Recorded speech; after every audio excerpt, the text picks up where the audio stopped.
वारकरी संप्रदायातील थोर महात्मे व महाराष्ट्रातील विचारवंतांची दुर्मिळ कीर्तने, प्रवचने, व्याख्याने ऐकण्यासाठी सुरेश महाराज सूळ या यूट्यूब चॅनेलला अवश्य सबस्क्राईब करून बेल आयकॉन दाबा.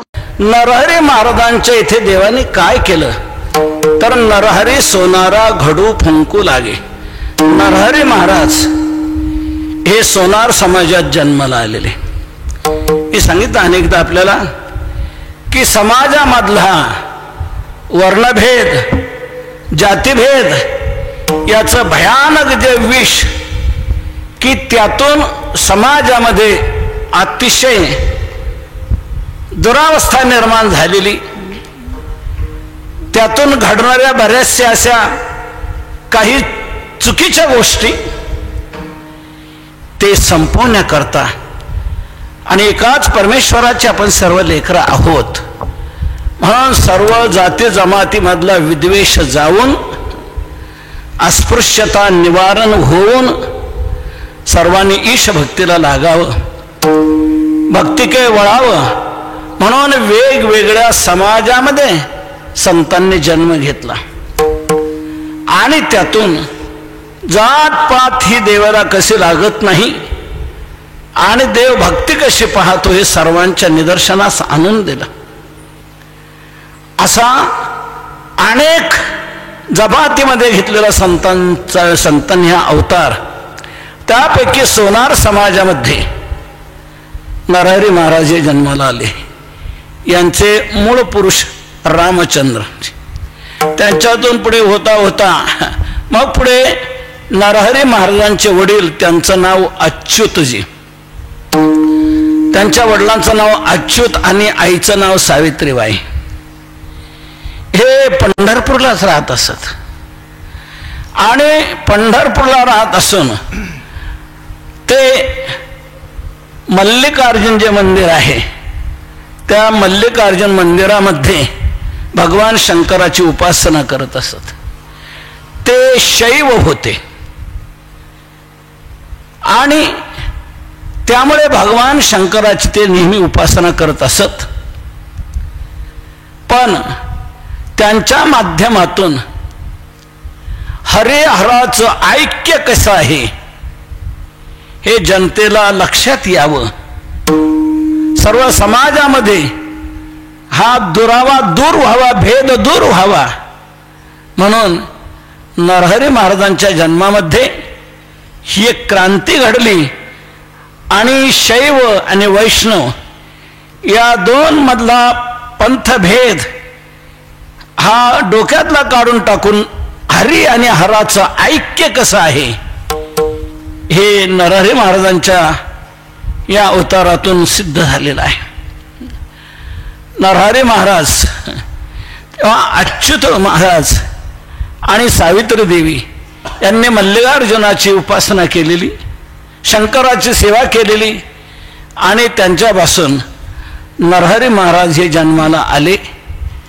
त्यांच्या 12व्या दिवशी, बारसेच्या दिवशी चांगदेव महाराज पंढरपूरला आले होते आणि चांगदेव महाराजांनी पंढरपूरला आल्यानंतर शंकराचं दर्शन घेतलेलं आहे, पांडुरंगाचं दर्शन घेतलेलं आहे आणि शंकराच्या मंदिरामध्ये हे अच्युत महाराज वडील नरहरी महाराजांचे आणि सावित्री देवी यांना ते पुत्ररत्न झालेलं, यांना वाटू लागलं चांगदेव महाराज इथे आलेले आहेत, आपण यांना बोलून आणू, यांच्या हस्ते या बालकाचं नामकरण करू, संतांचं दर्शन या बाळाला लहानपणी होईल, पुढची वाटचाल चांगली घडेल म्हणून प्रार्थना केली. चांगदेव महाराज आले त्यांच्या प्रार्थनेप्रमाणे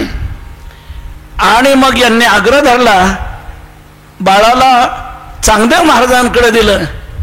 चांगदेव महाराजांनी चांगलं बाळ आहे म्हणे, मग आता याचं काय नाव ठेवायचं म्हण, याचं नाव नरहरी ठेवा म्हणून नरहरी हे नाम चांगदेव महाराजांनी ठेवलेलं आहे. तेव्हा नरहरी महाराज आपली जन्माची जीवनाची वाटचाल करतायत आई वडिलांच्या मार्गानुसार चालून चंद्रभागेचं स्नान करून यावं आणि मल्लिकार्जुनांना अभिषेक करावा, बेलपत्र व्हावं, ओम नमः शिवाय या प्रकारचा जप करत जावा, नामचिंतन करावं. आईवडिलांबरोबर नरहरी महाराजही या प्रकारचं नामचिंतन करतायत, पूजा अर्चा करतायत.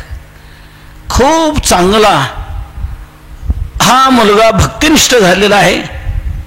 आईवडिलांना खूप आनंद वाटला. पुढे त्याबरोबरच भक्तिनिष्ठ असूनही आपल्या व्यवसायातही त्याने चांगल्या प्रकारे प्रवेश केला. सोन्याचे अलंकार करण्याचं खूप मोठं कौशल्य नरहरी महाराजांना प्राप्त झालं. म्हणून त्या काळात सगळीकडं दागिने करण्याकरता कोणाकडे द्यावेत या प्रकारची ज्या वेळेला गावोगाव चर्चा व्हायची त्यावेळेला सर्वांनी एक सांगावं, जा पंढरपूरला नरहरी सोनार आहेत, खास सोनार, खास अलंकार बनवणारे, अशी सगळीकडे प्रसिद्धी नरहरी महाराजांची होती. आपला व्यवसाय ते खूप चांगल्या प्रकारे करत असत आणि त्याबरोबरच व्यवसायामध्ये नामचिंतन त्यांचं चालायचं. ओम नमः शिवाय, ओम नमः शिवाय हे नामचिंतन चालू असायचं. आता वैशिष्ट्य असं मी सांगितलं मगाशी की ते शैव होते, शिवाची उपासना करणारे.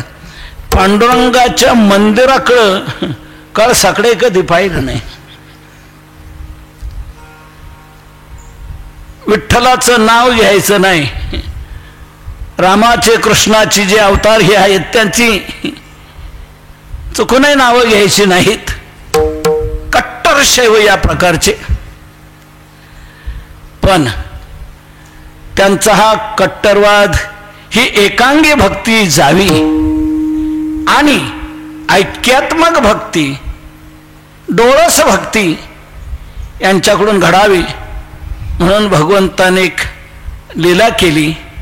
आणि तू आमच्यामध्ये भेद समजतोस, हरी आणि हरामध्ये भेद समजतोस, परंतु आमच्यामध्ये भेद नाही, आम्ही एकच आहोत.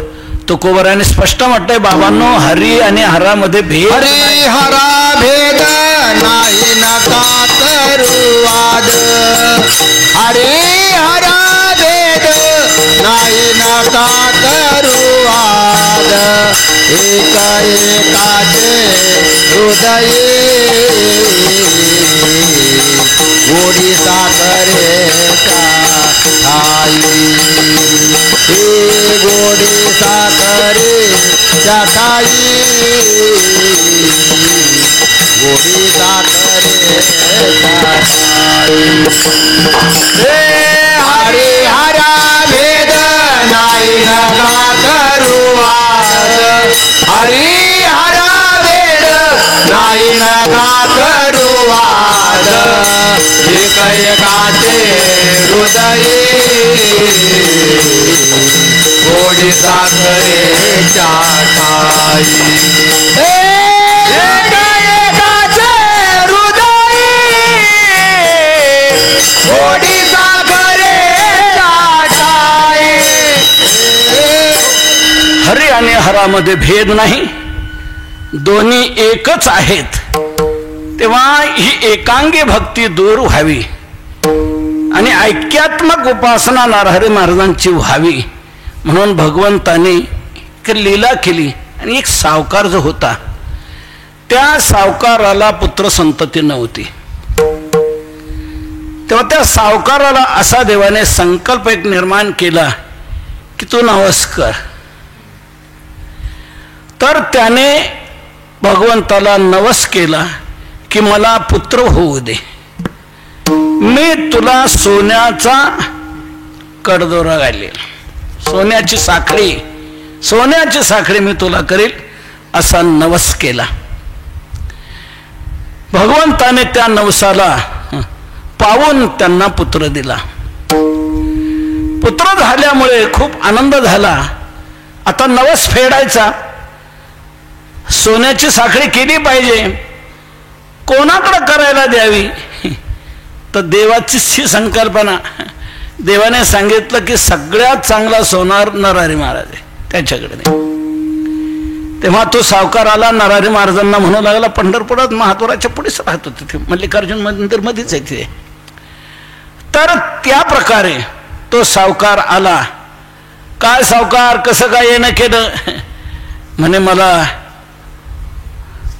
पुत्र झाला.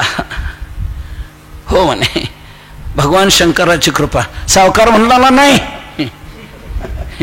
ही पांडुरंगाची कृपा आहे, विठ्ठलाची कृपा आहे, त्यांच्या कृपेने मला मुलगा झाला. ते तुला काय म्हणायचं ते म्हणे.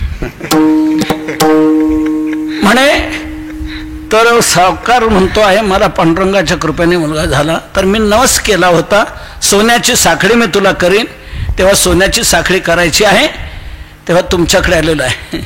नरहरी महाराज म्हटले, त्या विठ्ठलाची साखळी मी नाही करणार.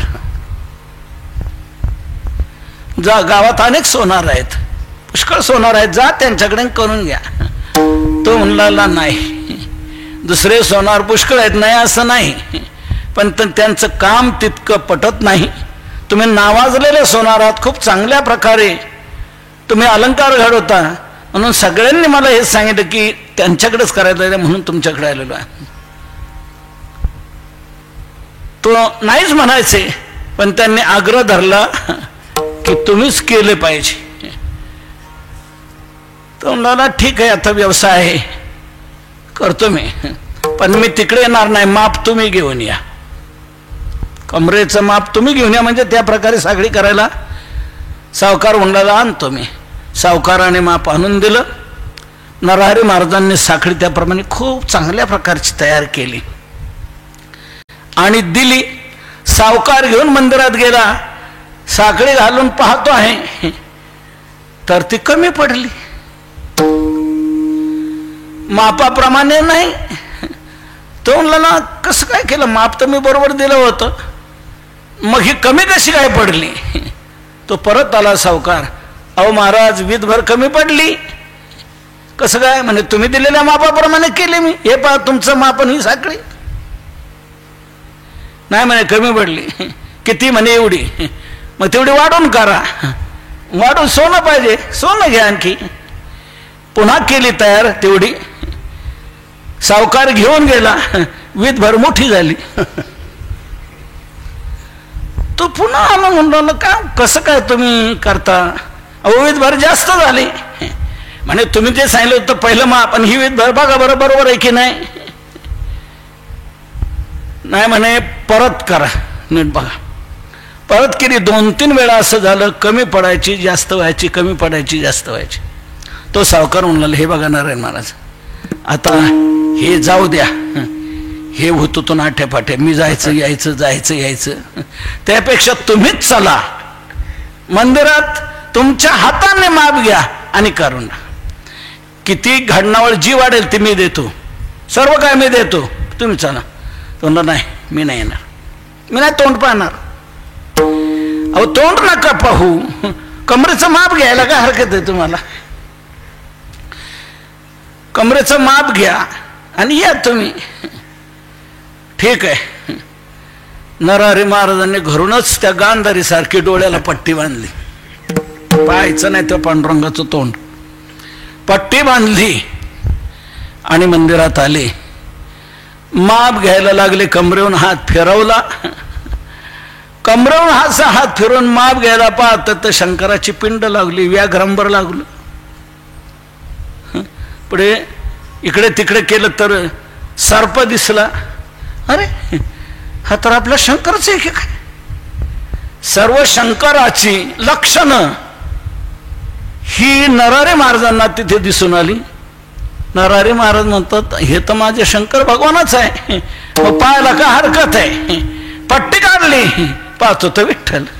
पुन्हा लगेच पट्टी बांधली, पुन्हा माफ केलं आणि गेलेले आहेत. आणि त्याप्रमाणे केलेले पुन्हा येत आहेत तर शंकराचंच दर्शन घडतं आहे.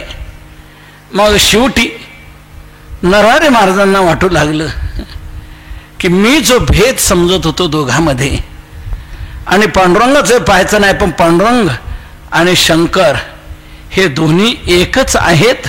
एक एकाचे हृदयी गोडी साखरीच्या ठाई, एक एकाच्या हृदयात ते आहेत. शिवस्य हृदयम विष्णू, विष्णोस्तु हृदयम शिव. याप्रमाणे दोन्हीचं ऐक्य आहे असं पाहून मग तिथून पुढे नरहरी महाराज हा भेद सोडून विठ्ठलाच्या दर्शनाला येऊ लागले, भजनात येऊ लागले, नामचिंतन करू लागले आणि खूप खूप विठ्ठल नामामध्ये रंगून गेले. चालले नाही, देवा मी तुझा सोनार, त्यांचा असा गोड अभंग आहे. देवा तुझा मी सोनार, देवा तुझा मी सोनार, देवा तुझा मी सोनार,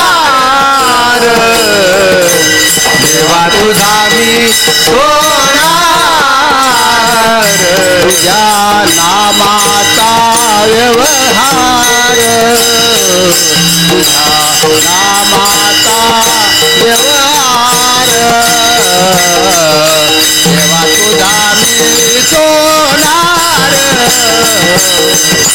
देवा तुझा मी सोनार, तुझ्या नामाचा व्यवहार, तुझ्या नामाचा व्यवहार, देवा तुझा मी सोनार,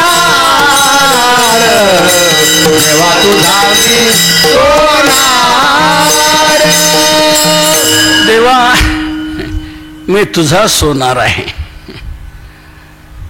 तुझी मी सेवा सुरू केली, तुझ्या कमरेला सोन्याचा साखळीचा हार केला आणि या प्रकारे त्याच्यातून मला ऐक्य लक्षात आलं आणि या दृष्टीने मी आता तुझ्या नामाचा व्यवहार करतो आहे.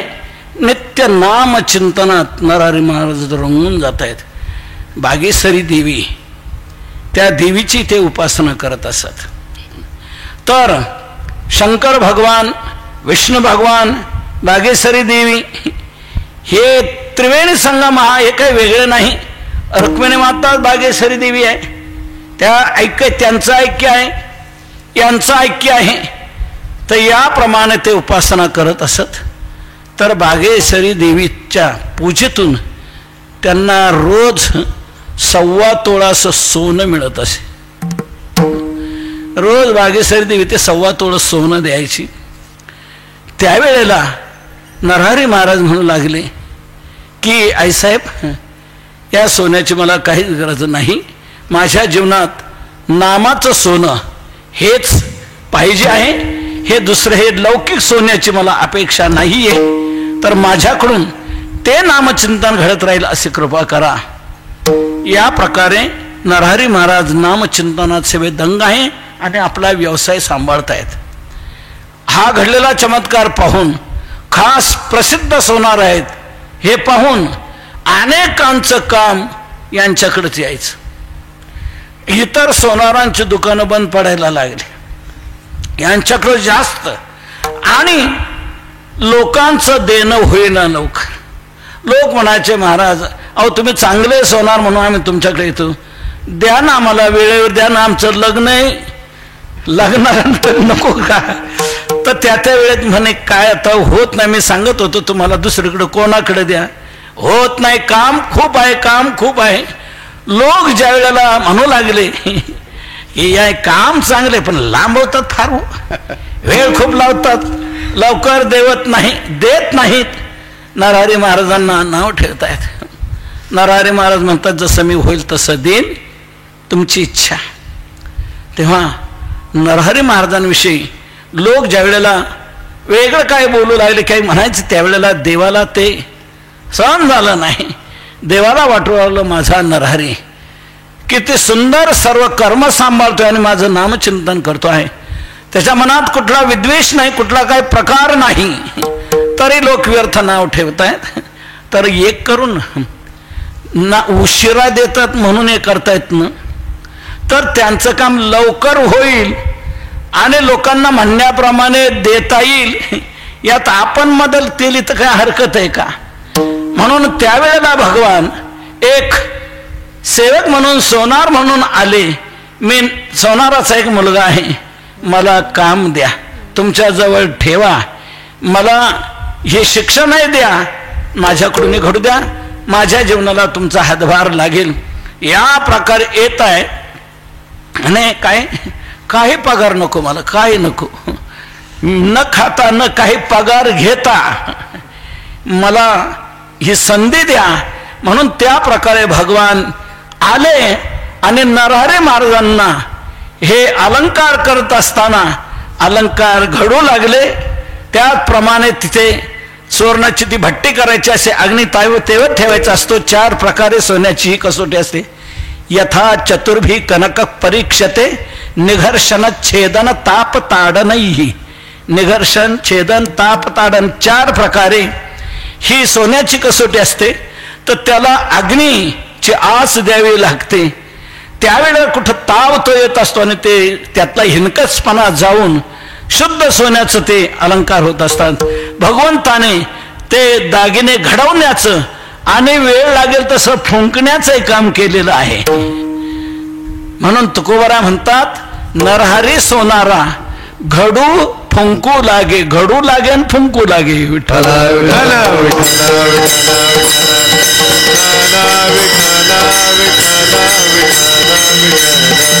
अशा प्रकारे भगवंताने नरहरी महाराजांच्या घरी दागिने घडवण्याचं काम केलेलं आहे, फुंकण्याचं काम केलेलं आहे. आणि आयुष्य खूप लागलं नरहरी महाराजांना, खूप लाभलं. 92 वर्षाचं आयुष्य, नामदेवरायांपेक्षाही जास्त. नामदेवराय आणि नरहरी महाराज यांनाच जास्त आयुष्य लाभलेले संत. तर 92 वर्षाचं आयुष्य नरहरी महाराजांना लाभलं आणि इतकी सेवा केली. पांडुरंगाच्या नामचिंतनात खूप ते रंगून गेले. आणि एकदा त्यांना असं वाटू लागलं, बस आपलं आता या पांडुरंगातच विलीन व्हावं. म्हणून पांडुरंगाच्या दर्शनाला आले, चरणावर मस्तक ठेवलं, कमरेला मिठी मारली आणि देवा मला तुझ्यात सामावून घे असं म्हटले. आणि नरहरी महाराज भगवंताच्या कमरेमध्येच यात विलीन झाले. विठ्ठल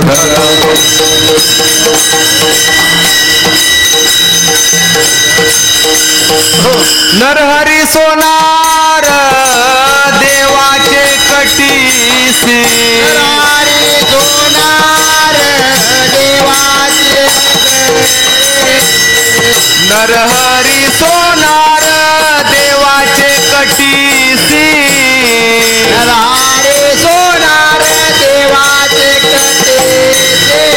माघवद्य तृतीयेसी बैसलासे. माघवद्य तृतीयेसी बैसलासे. माघवद्य बैसलासे. माघवद्य तृतीयेसी बैसलासे. या प्रकारे नरहरी महाराज देवाच्या, नरहरी महाराज देवाचे कटी कटीती. तर याप्रमाणे कटेवर, कमरेवर या प्रकारे माघ वद्य तृतीयेला, माघ वद्य तृतीया ही नरहरी महाराजांची पुण्यतिथी आहे. आणि श्रावण शुद्ध त्रयोदशी ही जन्मतिथी आहे. विठ्ठल विठ्ठल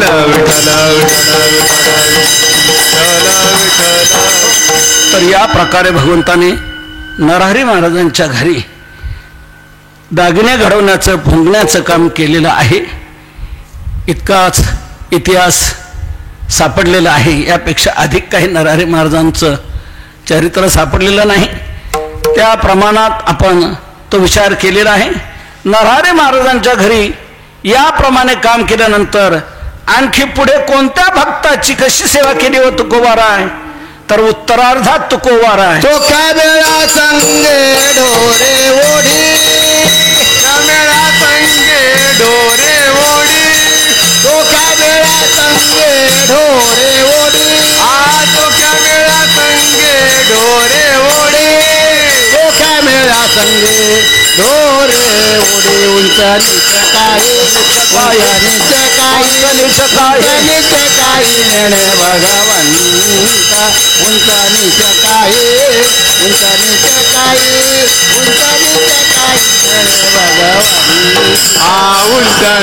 काही उंच नीच काही उंच नीच काही नेणे भगवंता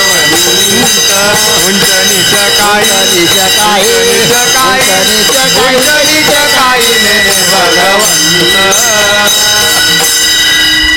उत्तरार्धात तुकोबाराय 8वे भक्त चोखोबाराय यांच्या बाबतीत काय भगवंताने केलं ते सांगतायत. चोख्या मेळ्या संगे ढोरे ओढी. चोखा मेळा या महाराज यांच्या बरोबर देवाने ढोरं ओढण्याचं काम केलेलं आहे.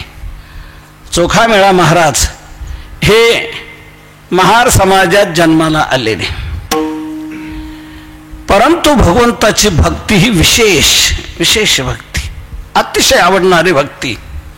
मी मगाशी सांगितलं वेगवेगळ्या समाजात संत अवतीर्ण झाले आणि त्या समाजामध्ये आलेली मरगळ, त्या समाजाला लोकांनी वाळीत टाकलेलं, लोकांना अस्पृश्यतेचं स्वरूप जे निर्माण केलेलं, परंतु या संतांनी अशा त्या वंशामध्ये त्या जातीमध्ये अवतार घेऊन हे सर्व वैभव प्राप्त करून दिलेला आहे. पूर्वीचा काल हा कट्टर धर्माचा होता. 700 वर्षापूर्वीची घटना असते, परंतु हा होणारा विद्वेष, हा होणारा प्रकार देवालाही सहन होत नव्हता, संतांनाही नाही. त्याप्रमाणे लोकांतून ज्या त्या बाबतीत होणाऱ्या गोष्टी होत्या त्याच्यातून संतांचं कसं जीवन उज्ज्वल घडवलं आणि हा जातीयतेचा विद्वेष घालून सर्व जाती जमाती एका भगवंताच्याच आहेत. तोच या सर्व रूपाने नटलेला आहे आणि देव त्या जातीला किती महत्त्व देतो आहे हे खूप सुंदर रीतीने लक्षात आणून दिलेलं आहे. तर या प्रकारे चोखामेळा महाराज हे तसे मूळ हे म्हणजे नीळ वानर. राम अवतारामध्ये नळ, नीळ, जांबुवंत, हनुमंत, अंगद हे जे होते ना, तर त्यातले नीळ, तर हे निळाचा अवतार म्हणून चोखोबार आहेत. तर हे निळाचा अवतार झालेले यांचा जन्म कसा झाला, मोठा एक अलौकिक आहे बरं का. जसा कबीर महाराजांचा जन्म हा अलौकिक फुलातून या प्रकारे अयोनी संभव, तसाच चोखोबारायांचा देखील जन्म असाच अयोनी संभव आहे. त्या जन्माची कथा आपण थोडीशी पाहूया चोखोबारायांच्या. तर सातारा जिल्ह्यामध्ये कोरेगाव नावाचा एक तालुका आहे. तर ते कोरेगाव, त्या कोरेगावचा एक पाटील, तो अतिशय पांडुरंगाचा एकनिष्ठ भक्त, त्याला सारखा पांडुरंगाचा ध्यास असलेला लागायचा. कोरेगावी एक पाटील तो भला, कोरेगावी एक पाटील तो भला, कोरेगावी एक पाटील तो भला, कोरेगावी एक पाटील तो भला. निज ध्यास त्याला विठोबाचा, निज ध्यास त्याला विठोबाचा, निज ध्यास त्याला विठोबाचा, निज ध्यास त्याला विठोबाचा. नामदेवरायांचे वंशज जे पंढरपूरला आहेत, नामदास, त्यांच्याकडे बाळात त्यांना सापडलेला हा एक अभंग आहे. तर या अभंगातून खूप सुंदर चोखोबारायांच्या जन्माचे वर्णन आलेलं आहे. कोरेगावी एक पाटील तो भला, निज ध्यास त्याला विठ्ठलाचा. पांडुरंगाचा ध्यास त्याला सारखा लागलेला असायचा. तो निष्ठेने वारी करायचा पांडुरंगाची. पांडुरंगाचं भजन पूजन त्याचं एक वैशिष्ट्य होतं बरं का. तो आपल्या जमिनीमध्ये शेतीमध्ये जे उत्पन्न काढत असे, जे पीक काढत असे, त्याचं पहिलं पांडुरंगाला समर्पण करायचं आणि मग खायचं. झालेलं स्वतः पहिला कधीच खायचं नाही. जे गहू हो, बाजरी हो, जे निघत असेल ते फळं फुलं ती देवाला पहिली व्हायची, मग व्यवसाय. फळं असेल ते फळं देवाला व्हायची, मग व्यवसाय, मग आपलं चालायचं. तर त्याच्या शेतात काही आंबे होते. ते आंबे चांगले आले. पाटलाला वाटू लागलं आंबे देवाला पोहोचवावेत, म्हणून आंबे पाडाला लागले असताना काढले. आणि किती एक सवय नाही देण्याची आपली एक पद्धत असते, म्हणून त्याप्रमाणे 125 आंबे त्या पाटल्याने 2 अशा डाली मोठ्या केल्या आणि त्याच्यामध्ये एकात 60 आणि एकात 65 असे ते आंबे भरलेले आहेत. आता हे आंबे पांडुरंगाला पंढरपूरला पोहोचवायचे. कसं करायचं? पाटील होते, दरारा होता, त्याच्याकडे अनेक नोकर चाकर होते, परंतु सर्व वेगवेगळ्या कामामध्येच त्या प्रकारे. तर त्यांच्याकडे सुदाम नावाचा एक हरिजन महार तिथे सेवेला होता, त्यांच्याकडे कामाला. आणि त्याची पत्नी, तिचं नाव सावित्राबाई, ती तिथे कामाला असायची यांच्याकडे, या पाटलाकडे. हा पाटील ज्या वेळेला पंढरपूरला यायचा त्यावेळेला यांना म्हणायचा, का रे येतं का? एकेकाला वेगवेगळ्यांना घेऊन तो पाटील जात जायचा. यांच्याकडूनही घडावं, यांना पांडुरंगाचं दर्शन घडावं व्हावं म्हणून घेऊन जायचा. इतरांना प्रवेश मिळायचा, यांना नाही. यांना अपेक्षा असायची, आम्हाला दर्शन कधी, आम्हाला दर्शन कधी. तर हे आंबे पोचवायचे आहेत, तर कोण पाठवू? बाकीचे सर्व जातील की नाही, इतर काय मानतील की नाही, त्यापेक्षा या सुदामलाच आपण पाठवू. आंबे घेऊन काय बाहेरच्या बाहेर ते द्यायचे, बाहेर बाडव्याकडे देईल आणि ते येतील परत. म्हणून या सुदामला पाटील म्हणून लागला, का रे तू आंबे घेऊन जातो का पंढरपूरला? पांडुरंगाला भेट द्यायची आपल्याला. त्याला ओढ होती, ती सगळ्यांना नेलं जाते, मला कधी नाही. तेव्हा मला पाठवतायत तर खूप मला पंढरपूर पाहायला मिळेल, मला दर्शन मिळेल, मला आनंद होईल तो. म्हणून सुदामाने लगेच कबूल केलं, होकार दिला. तर म्हणे हे आंबे घेऊन जायचे.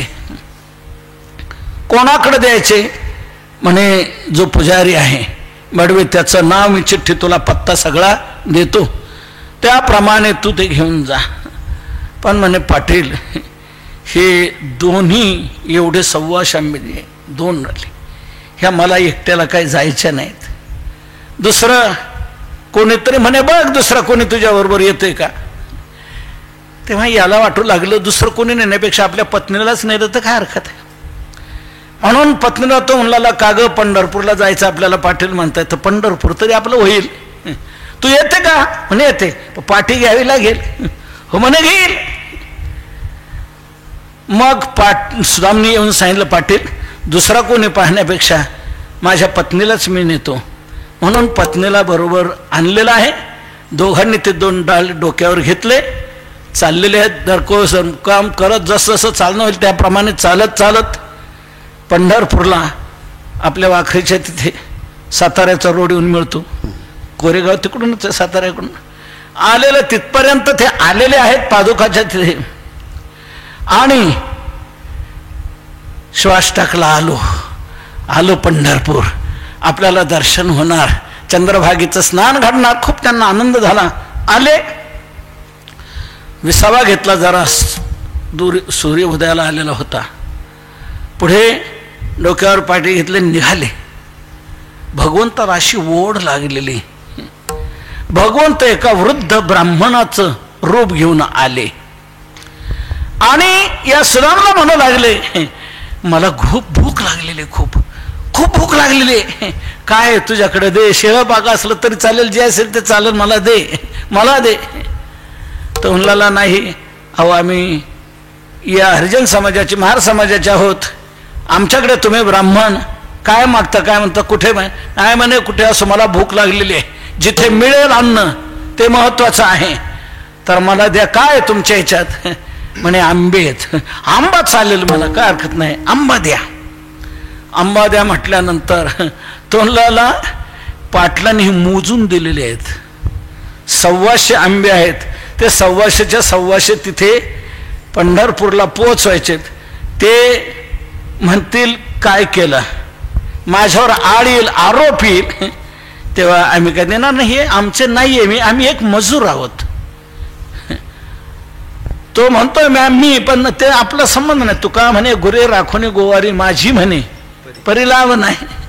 तसं मी म्हणाला माझं, पण ते माझं नाही, पाटलांचं आहे, ते पांडुरंगाला द्यायचे, तर मला काय देता येणार नाही, तुम्ही अग्र धरू नका. नाही म्हणे मी मरतो नाही, तर म्हणे माफ करा, क्षमा करा, पण पाटलांनी दिलेले 1,200 आंबे मोजून मला ते 1,200 तिथे द्यायला पाहिजेत, मी काय देऊ शकत नाही. पुढे निघून गेले. पण पाठीमागून सावित्रीबाई त्यांच्या धर्मपत्नी त्या येत होत्या. हा ब्राह्मण पुन्हा तिच्या पुढे गेला. आई साहेब काय आहे तुमच्याकडे, द्या ना, मला भूक लागलेली, नाही तर मी मरेल, नाही तर मी मरेल, द्या ना, द्या ना. तो अतिशय किव काकुळीतून म्हणतो आहे. सोयराबाईचं अंतःकरण द्रवलं. एकंदरीत सर्वसाधारण पुरुष हा जरा निबर असतो, पण स्त्रिया ह्या थोड्या कोमल असतात, मृदू असतात, त्यांचं अंतःकरण कोमल मऊ असतं, सहज त्यांच्या अंतःकरणात जिव्हाळा निर्माण होत असतो. म्हणून तर आई होण्याचा मान जो त्यांना आहे, हे आईचं वैशिष्ट्य कोमलता असते, मृदुता असते, आणि बाळाविषयी भाव प्रेम असतं. लगेच बाळाकरता काय काय करू असं त्या आईला वाटत असतं. तसा हिचा स्वभाव हा विकसित झाला, त्याप्रमाणे बाहेर आला आणि म्हणू लागला की आपण आंबा देऊच, काय व्हायचं असेल ते होईल, काय म्हणतील ते म्हणतील, आपण खाला, काय येईल ते येईल आपल्यावर, पण यांना क्षुधित ठेवून, यांना सोपवश ठेवून हे जर गेले तर ते आपल्याला बाधक. आणि शास्त्र सांगते अतिथी देवो भव, अतिथी हा देव आहे. आपल्याकडे अतिथी आलेला आहे, तो ब्राह्मण आहे पुन्हा विशेष, आणि अतिथी हा देव असतो, आणि खरंच तो देवच होता, प्रत्यक्ष देवच होता तो. तर हिला वाटू लागलं द्यावा. तिने म्हटली हे बघा, आता त्यांनी मला उचलून दिली डोक्यावर पाठी, आता मला माझी काय खाली उतरवता येणार नाही. देवा तुम्ही हात लावता का, जरा टेका देता का. म्हणून मी टेकाच देत असतो, सर्वांना टेकाच देत असतो. दिला टेका, खाली उतरवली, उघडली, एक आंबा त्यातला काढला आणि दिला. दिल्यानंतर लगेच देवाने तो घेतला, बिलबिला केला, मराठवाड्याच्या भाषेत तो माचला, माचून त्याचा रस असा तयार केला, बिलबिला केला, वरचा तो देठ खोडला आणि चोखायला सुरुवात केली. आंबट वाटू लागला. तो म्हणला खूप आंबट आहे, नको दुसरा दे. नाही म्हणे दुसरा नाही मिळणार, दुसरा आंबा मिळणार नाही. एक मत दिला तुम्ही, माझा जीवावर होऊन दिलेला आहे, दुसरा मिळणार नाही, तो हाच घ्या. नाही म्हणे नको, हा घ्या, तुम्हाला घ्या तुमचा तुम्ही. देवाने तो चोखलेला आंबा, घोट ओढलेला आंबा तो परत दिला.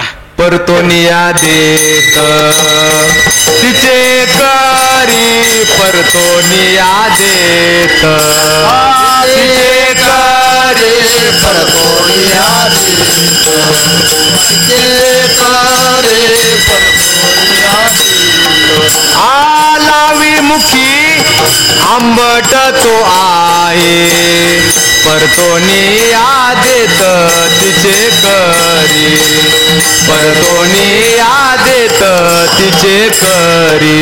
आला विमुखी चोखी आंबट तो आहे, परतोनिया देत तिचे करी, परतोनिया देत तिचे करी.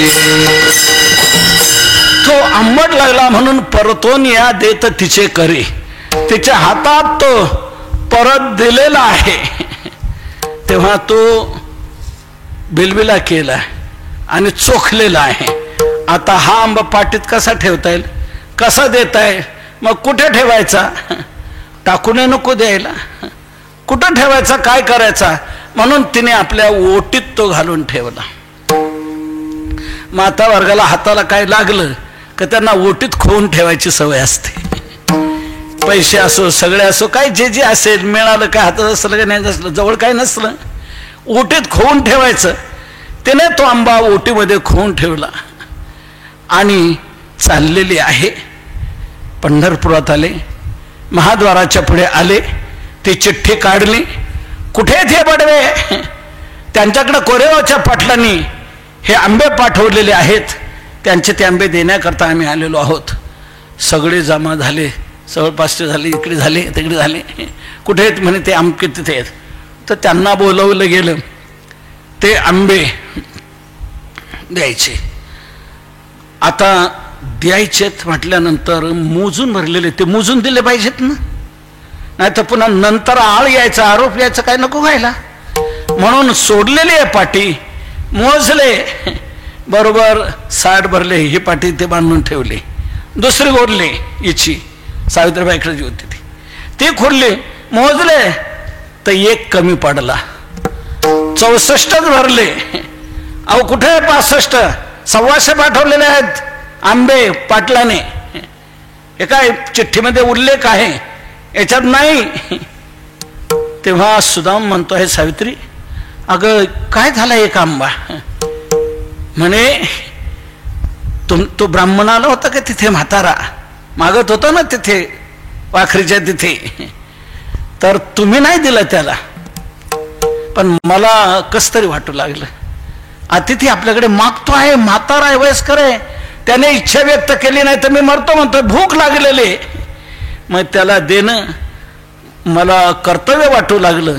इकडे काय व्हायचं असेल ते, काय दंड तर दंड, जे काय आपल्याला असेल, काही मेहनताना मिळणार नाही, पण मला द्यावासा वाटू लागला म्हणून तो आंबा दिला. मग पण त्याने खाल्ला नाही हो, त्याने तो नुसता चोखला आणि चोखून पुन्हा आंबट म्हणून माझ्याकडे देऊन टाकला. कुठे मग तो टाकून दिला, नाही म्हणे आहे की माझ्या ओटीत. ओटीतून तो आंबा काढला. काढताना ओटीतून हाताला आंब्यासारखंच लागलं, पण ज्या वेळेला तो काढून असा मोकळा केला, पाहतो तर आंबा नसून तिथे एक बाळ दिसलं. आंबियाचे बाळ झाले तेव्हा, आंबियाचे बाळ झाले तेव्हा, आंबियाचे बाळ झाले तेव्हा, आंबियाचे बाळ झाले तेव्हा. पाहती सकळ पंढरीचे लोक बाळ, पाहती सकळ पंढरीचे लोक बाळ, पाहती सकळ पंढरीचे लोक बाळ, पाहती सकळ पंढरीचे लोक बाळ. आंबियाचे बाळ झाले तेव्हा, आंबियाचे बाळ झाले तेव्हा.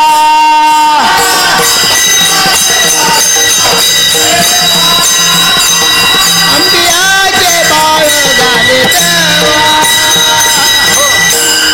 ज्या वेळेला सावित्रीबाईने तो ओटीतून आपला आंबा काढला आणि दाखवला, हा बघा, तर तिथे त्यावेळेला आंबाला दिसता त्याच्यात बाळ दिसलं, बाळ.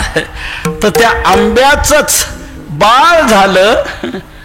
तो आंबा बाळ रूपानेच प्रगट झाला. पाहते प्रत्यक्ष पंढरीचे लोकपाळ, ते पंढरीतले सर्व पाहत आहेत, सर्व लोक पाहत आहेत. पाहता पाहता आंब्याचं बाळ झालं. त्यावेळेला देवाने तो चोखलेला आंबा, देव तिथे आलेला, देवाने तो चोखलेला आंबा, म्हणून त्या आंब्यातूनच हे बाळ जन्माला आलं. चोखलेलं असल्यामुळे त्याचं नाव चोखा असं ठेवण्यात आलं. नाव चोखा मेळा ठेविले, नाव चोखा मेळा ठेविले, नाव चोखा मेळा ठेविले, नाव चोखा मेळा ठेविले. आ देवाने चोखीला काय वर्णू लीळा, नाव चोखा मेळा ठेविले, नाव चोखा मेळा ठेविले, देवाने चोखीला काय वर्णू लीळा, नाव चोखा मेळा ठेविले, नाव चोखा मेळा ठेविले. देवाने चोखिले काय वर्णुलीला, नाम चोखा मेळा ठेविले. देवाने चोखलं म्हणून चोखण्यातूनच ते बाळ जन्माला आलं, म्हणून चोख्यातून तो मेळ झाला, चोख्यातून मिलाप झाला, चोखण्यातून त्या आंब्याचं बाळ झालं, म्हणून नाव चोखा मेळा ठेविले. नाव चोखा मेळाला ठेवलं. एकादशीचा तो दिवस होता. एकादशीच्या दिवशी या प्रकारे त्या आंब्याचं बाळ झालं. चोखोबऱ्यांच्या आरतीतही तसा उल्लेख केलेला आहे. शुद्ध एकादशी आंबा देवाने चोखीला, एकादशी आंबा देवाने चोखीला, शुद्ध एकादशी आंबा देवाने चोखीला, एकादशी आंबा देवाने चोखीला. संतोषाला देव नाम जन्म चोखा पावला,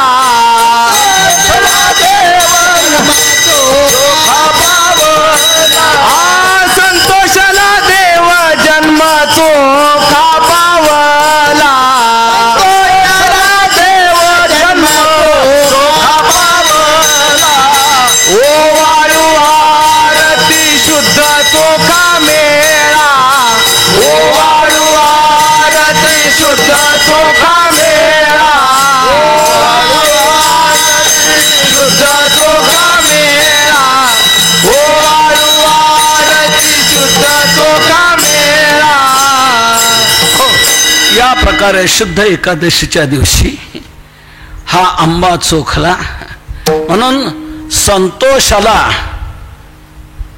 तो संतोषराने चोखा पावला. चोखोबारा हे नाव प्राप्त झालं, म्हणून चोखा मेळा असं म्हणू लागले. मग ज्या वेळेला हे सगळं घडलं, सर्व झालं, पंढरपुरात जिकडे तिकडे कोरेगावच्या पाटलाने आंबा पाठवला, त्या आंब्यातून बाळ जन्माला आलं, बाळ जन्माला जिकडे तिकडे प्रसिद्ध झाले. तेव्हा सुदाम आणि सावित्री हे दोघे म्हणू लागले, देवानेच हे आपल्याला बाळ दिले. हे बाळ देवाने, तो आपण आंबा देवाला दिला. आपण एक लक्षात घ्या, देवाला दिलं की देव देतोच. विठ्ठल विठ्ठल विठ्ठल विठ्ठल विठ्ठल विठ्ठल. देव असा विचित्र आहे, तो घेतल्याशिवाय देत नाही. तो घेतो आणि मगच देत असतो. घेसी तेव्हा देसी, ए यथा माम प्रपद्यन्ते मग तांस तथैव भजाम्यहम. तिने तो आंबा दिला, म्हणून देवाने चोखून तो तिला दिला, ते बाळ दिला. तर त्यांना मुलबाळ नव्हतं, ते सुदामा आणि सावित्री, त्यांना मुलबाळ नव्हतं. तेव्हा देवानेच आपल्याला हे मुलबाळ दिलेलं आहे. मग आता इथे जर हे दिलेलं आहे, तर आपण आता तिकडे जायचं कशाला त्या पाटलाची मजुरी करायला? काय करायला? इथेच काय मजुरी करू, इथेच पोट भरू, कसं इथंच जीवन जगू, या प्रकारे त्याने निर्णय घेतला. कोरेगावला ते परत गेले नाही. तिथे आता म्हणे, कोण तुम्ही? आम्ही हरिजन महान समाजाचे आहोत. तर मग आता तुम्ही काय करता? म्हणे, आम्ही इथे राहणार आहात. इथे राहता येणार नाही तुम्हाला, बाहेर कुठं राहावं लागेल. मग ते पंढरपूरच्या बाहेर चंद्रभागेच्या पलीकडे, पुंडलिकाच्या पलीकडे, आपल्या शेगाव तुम्हाला परिसरात तिकडे एक झोपडी त्यांनी बांधली आणि त्या झोपडीमध्ये ते दोघेजण आणि ते तिसरं बाळ, आपल्याला देवाने दिलेलं बाळ. तर या प्रकारे त्या झोपडीत ते राहिलेले आहेत, भक्ती करतायत, चाललेलं आहे. बस त्या सुदामचा आणि सावित्रीचा नियम, बाळाला पाठीशी घालायचं, चंद्रभागेचं स्नान करून यायचं, बाळाला पाठीशी घालायचं, प्रदक्षिणा करायची, महाद्वारात जायचं, तिथे प्रदक्षिणा करायची, साष्टांग प्रणाम घालायचा, देवाला हात जोडायचे, देवा आम्हाला तुझं दर्शन कधी रे मिळेल, दुरूनच आम्हाला तुझं दर्शन प्राप्त होत आहे, तुझी कृपादृष्टी असू दे आमच्याकडे, कधीतरी आम्हाला दर्शन दे. या प्रकारे त्यांनी म्हणावं आणि प्रदक्षिणा करून यावं. रोज प्रदक्षिणा करतायत, चंद्रभागेचं स्नान करतायत. एकादशीला वाळवंटामध्ये नामदेवरायांचं कीर्तन संध्याकाळी ऐकलं. एकादशीचा दिवस कीर्तन ऐकलं, खूप समाधान त्यांना वाटू लागलं. तेव्हा त्यांना वाटू लागलं की आपल्याला नामदेवरायांनी गुरुकृपेचं महत्त्व सांगितलं. गुरुपासून मंत्र मिळतो, दीक्षा मिळते, मग ती साधना शिष्याने जीवाने करावी, गुरुच्या मार्गदर्शनानुसार चालावं. त्यावेळेला या सुदामाला आणि सावित्रीला वाटू लागलं आपल्यालाही गुरु पाहिजे, तरी हे आपले गुरु होतील का, आपल्याला काय मंत्र देतील का. म्हणून नामदेवरायांना कीर्तन झाल्यावर ते दुरून असं दर्शन करायला लागले. हो म्हणे आम्ही महार आहोत, आम्ही अस्पृश्य आहोत. काय म्हणे अस्पृश्य काही लक्षात घ्यायचं नाही, अस्पृश्यता घालवण्याकरताच आपण आलेलो आहोत, हे काही नाही. नाही म्हणे नको, आमच्यामुळे तुम्हाला कोणी नाव ठेवायला नको, आम्ही तुम्हाला शिवलो म्हणून लोकांनी तुम्हाला वाळेत टाकायला नको, काही करायला नको, दुरूनच हे केलेलं आहे. सुदामा स्पर्श केला नाही त्याने सुदामने, पण नामदेवरायांनीच अस्पृश्यता घालवण्याकरता आम्ही आलेलो आहोत. तर ही अस्पृश्यता का ठेवायची जिवंत. नामदेवरायांनी लगेच आम्हाला असं उचललं, त्याच्या डोक्यावर हात ठेवला, सुदामाच्या सावित्र्याच्या डोक्यावर हात ठेवला आणि सांगितलं, विठ्ठल हा 3 अक्षरी मंत्र त्यांना दिला. या विठ्ठल या 3 अक्षरी मंत्राचा जप करत चला, चिंतन करत चला, असं चोखोबऱ्यांना सांगितलं. आणि त्या चोखोबऱ्यांनी, चोखोबऱ्यांचे वडील, आई वडील हे सुदाम आणि सावित्री यांना सांगितलं की तुम्ही या मंत्राचा जप करत चला. मग सुदाम आणि सावित्री विठ्ठल विठ्ठल विठ्ठल, त्यांना सारखा ध्यास असतो, विठ्ठल विठ्ठल विठ्ठल विठ्ठल हेच म्हणत राहायचं आणि आपल्या बाळाला सांभाळायचं. बाळ मोठं मोठं होत चाललेलं आहे, वाढत चाललेलं आहे. ते रांगायला लागलं, चालायला लागलं, त्याला बरोबर घेऊन चंद्रभागेवर स्नानाला यायचे, प्रदक्षिणेला न्यायचे, भजनात यायचे, वारीत त्या कीर्तनात सहभागी व्हायचे, श्रवण करायचे, सारखा ध्यास नामचिंतनाचा लागलेला आहे, मोठमोठे होत चाललेले आहे. आणि ही भक्तिनिष्ठा त्या चोखोबाच्या ठिकाणी खूप चांगल्या प्रकारे रुजली गेली. बालपणी जे संस्कार होतात ते संस्कार चांगले टिकतात, ते चांगले वृद्धिंगत होतात. जसं म्हणतात ना, ओल्या बांबूला जसं वळण द्यावं तसं वळतो, तर त्याप्रमाणे चोखोबाच्या ठिकाणी ही विठ्ठल नामनिष्ठा खूप वाढत चालली. रात्रंदिवस दिनरजनी हाची धंदा, बस विठ्ठल विठ्ठल विठ्ठल विठ्ठल नामचिंतन वाढत. पुढे हे आईबाप तिथे जे राहत होते, तर मग आता जीवन निर्वाह कसा करायचा, तर जाती जमातीचे जे लोक होते त्यांच्याशी संबंध साधला. संबंध साधल्यानंतर आम्हाला तुमच्यामध्ये घ्या, नाही तिकडे घेते तर आपण एकच आहोत, आपण समाज एक आहोत, आम्हाला आश्रय द्या, आधार द्या तुम्ही, म्हणून विनंती केली. तर त्या सर्व जात बांधवांनी यांना सामावून घेतलं. कारण त्यावेळच्या काळात हरिजन समाजाकडं, महार समाजाकडं रस्ता झाडण्याचं काम, गावातले रस्ते झाडणं आणि दौंडी देणं, कोतवालकी करणं, सरकारी दरबारातले कागदपत्र पोहोचवणं आणि त्याप्रमाणे त्या सर्वांना ती कामं करावी लागायची.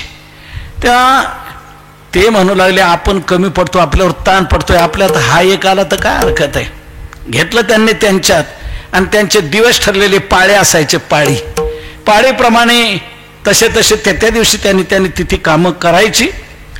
हे सुदाम आणि सावित्री ते काम करतायत, चाललेलं आहे.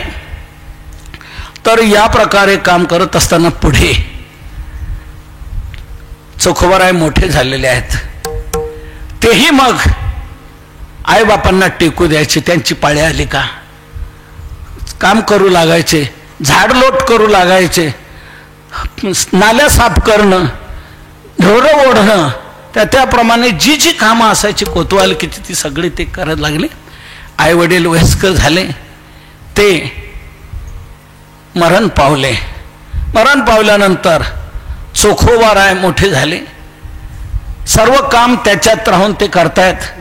भक्ती यांची चालू आहे, नामस्मरण चालू आहे. पुढे चोखोबारायांचं लग्न झालं सोयराबाई बरोबर.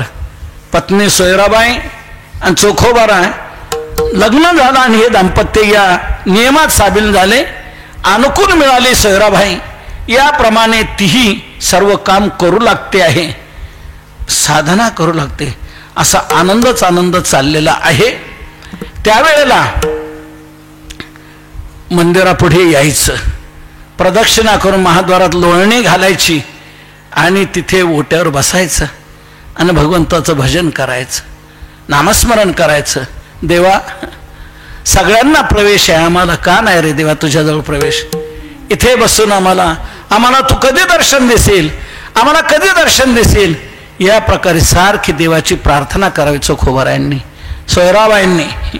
आता हे सारखे रोज प्रार्थना करतायत, कधी आम्हाला दर्शन देणार? सारखी ओढ लागलेले पाहून आपलं अनेकदा प्रमाण झालंय. तुका म्हणे येथे पिसे तेथे तैसे असेल. देवालाही ती ओढ लागली, यांना ओढ आहे तर चला आपण दर्शन देऊया. एके दिवशी भगवान बाहेर आले. चोखोबारायांना सोयराबाईला दर्शन दिलेलं आहे, आणि आपल्या गळ्यातला कंठा चोखोबारायांच्या गळ्यात घातला, आणि पुन्हा भगवान गेले. पहाटे ज्या वेळेला पुजारी आलेले पाहतायत तर देवाच्या गळ्यात कंठा नाही. कुठे गेला? चोरी गेला. जिकडे तिकडे ओरडाओरड झालेली आहे, कंठा चोरी गेला. पाहतायत, इकडे तिकडे तपास करतायत, शोधतायत, तर चोखोबाराय तिथेच होते, भजन करत होते. पाहतात तिथे बाहेर आल्यानंतर अरे चोर तो चोर, आणि कंठा गळ्यात. कसा चोरला, केव्हा चोरला, कसा कुठून शिरला, देवाचा गळ्यातला कंठ कसा काय आला? मारायला लागले, बोलायला लागले, अनेक प्रकारचे चोखोबारायन छळ करू लागले. त्यावेळेला चोखोबाराय म्हणतायत, मी आत गेलो नाही.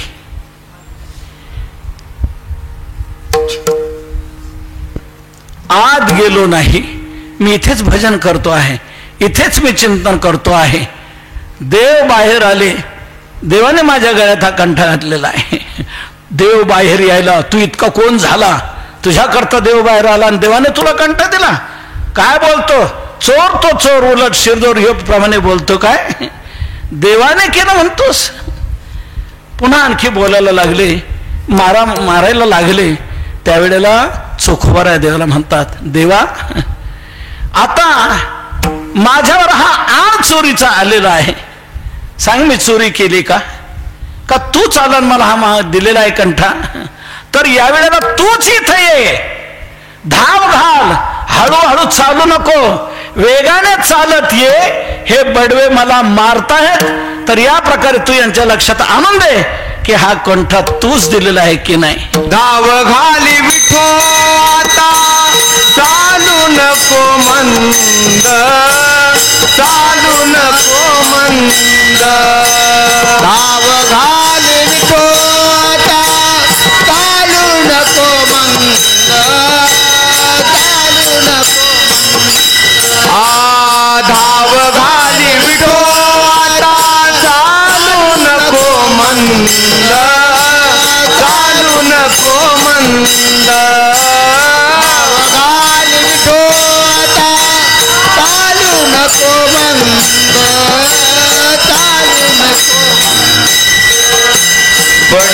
मज मारिताची काय केला अपराध बडवे मज मारिताची काय केला अपराध बडवे मज मारिताची काय केला अपराध बडवे मज मारिताची काय केला अपराध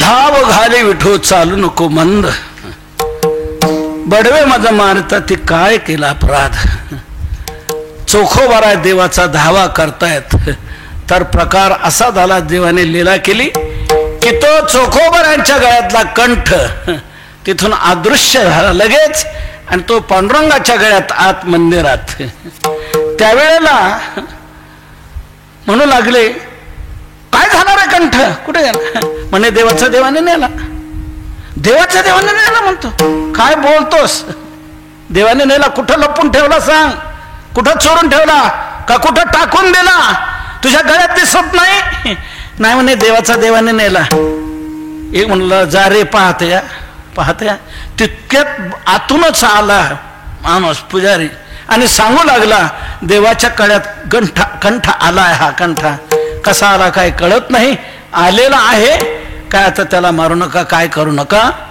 या प्रकारे देवाचा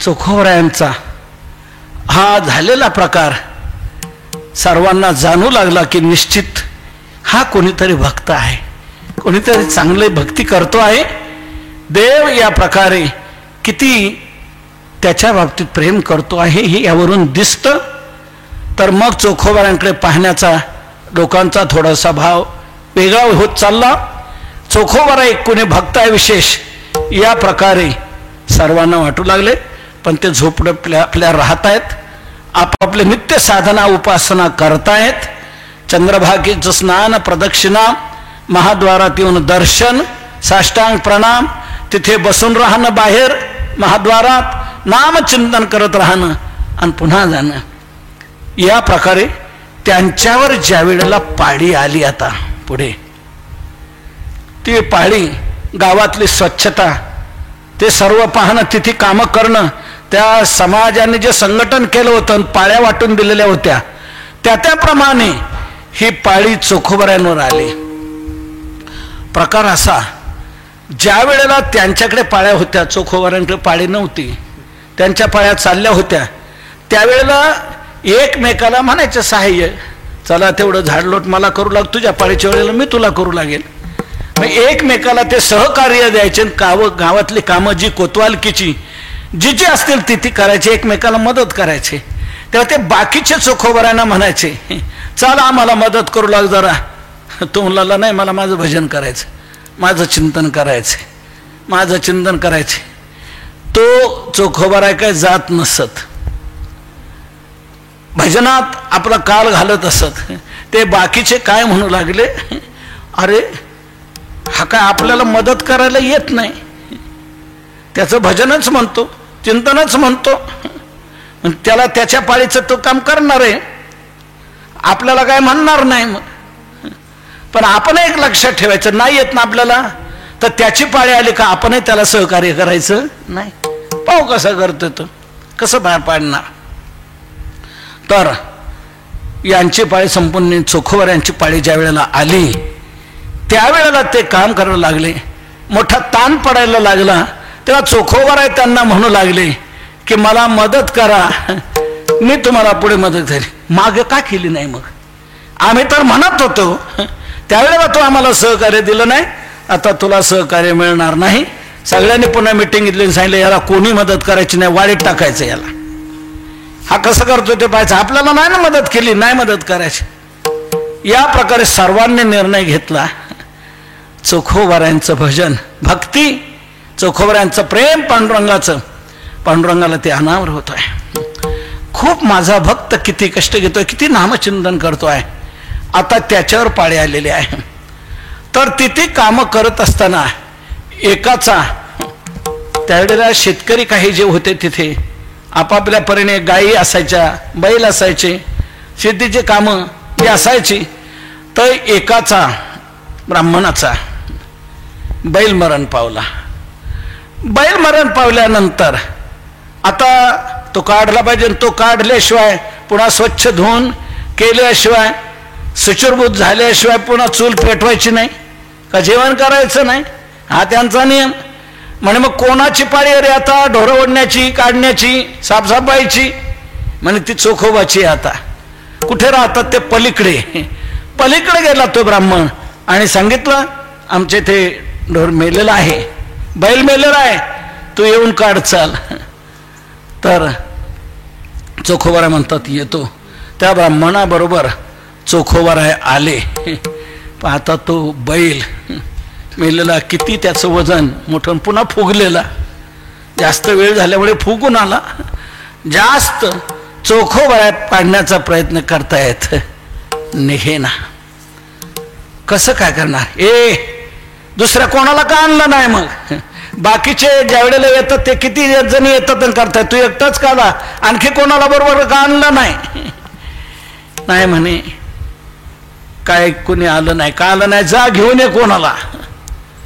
हा बाहेर पडले चोखोबाराय. कोणी इथं येणार नाही. देवाला काळजी पडली. मग देवाने काय केलं? तसंच महाराजचं रूप घेतलं. डोक्याला मुंडासं बांधलेलं आहे, पेडदार अशा मिशा आहेत, खांद्यावर घोंगडी आहे, पायात चांदीचा कडा आहे, हातात काठी आहे आणि तसा वेश घेतला आणि तो हा रामराम येऊन केलेला आहे चोखोबारायांना पुढे. चोखोबाराय थांबले. कोण तुम्ही? अहो तुमचे पाहुणे आम्ही. आणि मग आमचे पाहुणे? हो, तुम्हालाच भेटण्याकरता आलेलो. तर आता घरी नाही म्हणे, मला काम आहे. कोतुळात की आमच्याकडं काम आहे, तर मला ते एक ढोर काढायचं आहे, तर त्याच्याकरता मी माणसं आणायला चाललेलो तिकडे. बरोबर एकट्याला काय निघत नाही, ते बाहेर काढायचं आणि त्याची माती करायची, हे काम आहे आमच्याकडं. म्हणे मग कशाला कोणाला जाता? मी येतो ना. पाहुण्याला नको का मदत करायला? भगवंत म्हणतायत चल मी येतो. मग चोखोबाराय बरोबर भगवान आले आणि ते सामान बरोबर आणलं, दोर बरोबर आणला, बांधायला सर्व काही ते जे लागतं त्याप्रमाणे, काय प्रसंगी कापायला चाकूही आणला, बरोबर जसं जसं लागेल ते साहित्य देवाने बरोबर आणलेलं आहे. पाय त्याचे बांधले आणि ओढतायत. चोखोबाराय ओढू लागतायत.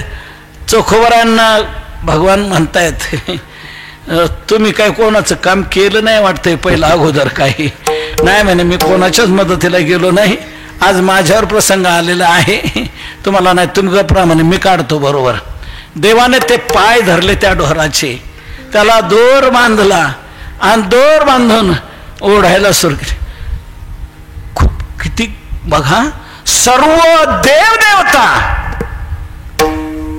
गंधर्वादी सर्व ज्याच्या पायाला लागतायत, ज्याच्या चरणाला वंदन करतायत, तोच अनंत कोटी ब्रह्मांड नायक परमात्मा ढोराचे पाय धरतो आहे, ढोराचे पाय बांधतो आहे आणि ते ओढून बाहेर काढण्याचा त्याचा प्रयत्न करतो आहे.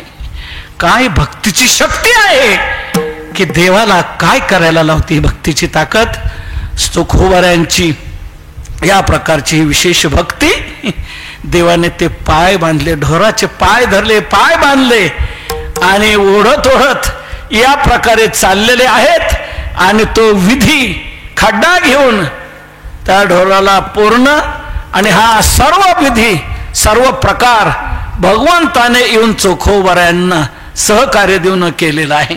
म्हणून तुकोबाराय म्हणतात, चोखा मेळा चांगे ढोरे ओढे, चोखा मेळा चांगे ढोरे ओढे, चोखा मेळा चांगे ढोरे ओढे, चोखा मेळा चांगे ढोरे ओढे, चोखा मेळा चांगे ढोरे ओढे, चोखा मेळा चांगे ढोरे ओढे, चोखा मेळा चांगे ढोरे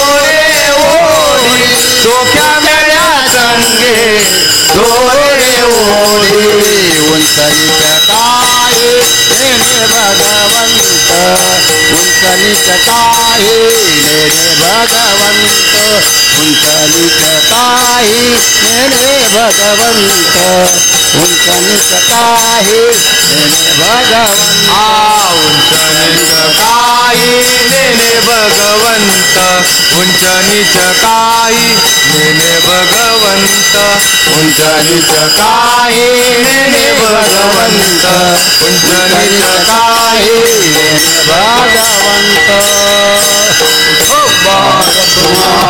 जय जय विठोबार कुमाई जय जय विठोबार कुमाई जय जय विठोबार कुमाई विठोबार कुमाई विठोबार कुमाई विठोबार कुमाई विठोबार कुमाई विठोबार कुमाई विठोबार कुमाई विठोबार कुमाई विठोबार कुमाई विठोबार कुमाई विठोबार कुमाई विठोबार कुमाई विठोबार कुमाई विठोबार कुमाई विठोबार कुमाई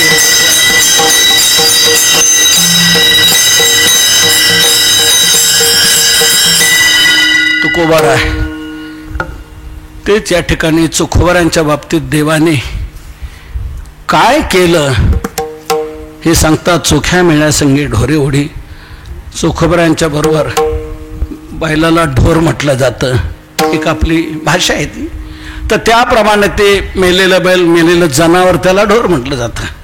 म्हणून ते ढोरं ओढण्याचं काम चोख्या मेळ्यासंगी ढोरे ओढी भगवंताने ते काम केलेलं आहे. ढोरे ओढे त्याचे घरी ढोरे ओढे त्याचे घरी ढोरे ओढी त्याचे घरी ढोरे त्याचे घरी निच कामे सर्व करी निच कामे सर्व करी निच कामे सर्व करी कामे सर्व करी सोफियाची भक्ती कैची भक्ती कैची सोफियाची भक्ती कैसी भक्ती कैसी सोफियाची भक्ती कैसी भक्ती कैसी सोफियाची भक्ती कैसी भक्ती कैसी.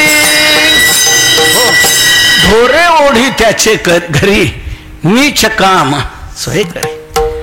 कोणतीही काम नीच नीच कामे भगवान भक्ताची करू लागतो आहे. तर या प्रकारे चोखोबारांच्या बरोबर देवाने यावं आणि त्यांना ही सर्व काम करण्याची मदत करावी. ढोरं ओढण्याचं काम करा. चोखोबारांची भक्ती इतकी विशेष देवाला आकर्षित करणारी की खूप देव प्रसन्न आहे चोखोबारांवर. चोखोबारांकडे जायचं देवाला समाधान वाटायचं. खरंच नावाप्रमाणे माझा चोखा चोख आहे, चोख आहे, शुद्ध आहे. तर कीर्तनाला यायचे. दर वारीच्या कीर्तनाला नामदेव यांच्या सर्व कार्यक्रमाला हजर राहणं, एकादशी, जागर, पहाटचं सर्व काकडा, क्षीरापती सर्व काही नियमाने हजर राहायचे. चोखोबार आहे करत असत, सर्व सेवा करत असत. एक प्रकार असा झाला, स्वर्गातलं जे अमृत काय झालं कोणा शक्ती नासलं. अमृतात सदोषता जसं काय वेळेला पाण्यात दोष निर्माण होतो ना, म्हणून पाण्यामुळे काय वेळेला तब्येत बिघडते. चांगलं पाणी नाही, वेगळं पाणी जर दूषित पाणी जर शिरलं, तसं काय झालं नेमकं कोणास ठाऊक, अमृतच दूषित झालं स्वर्गातलं.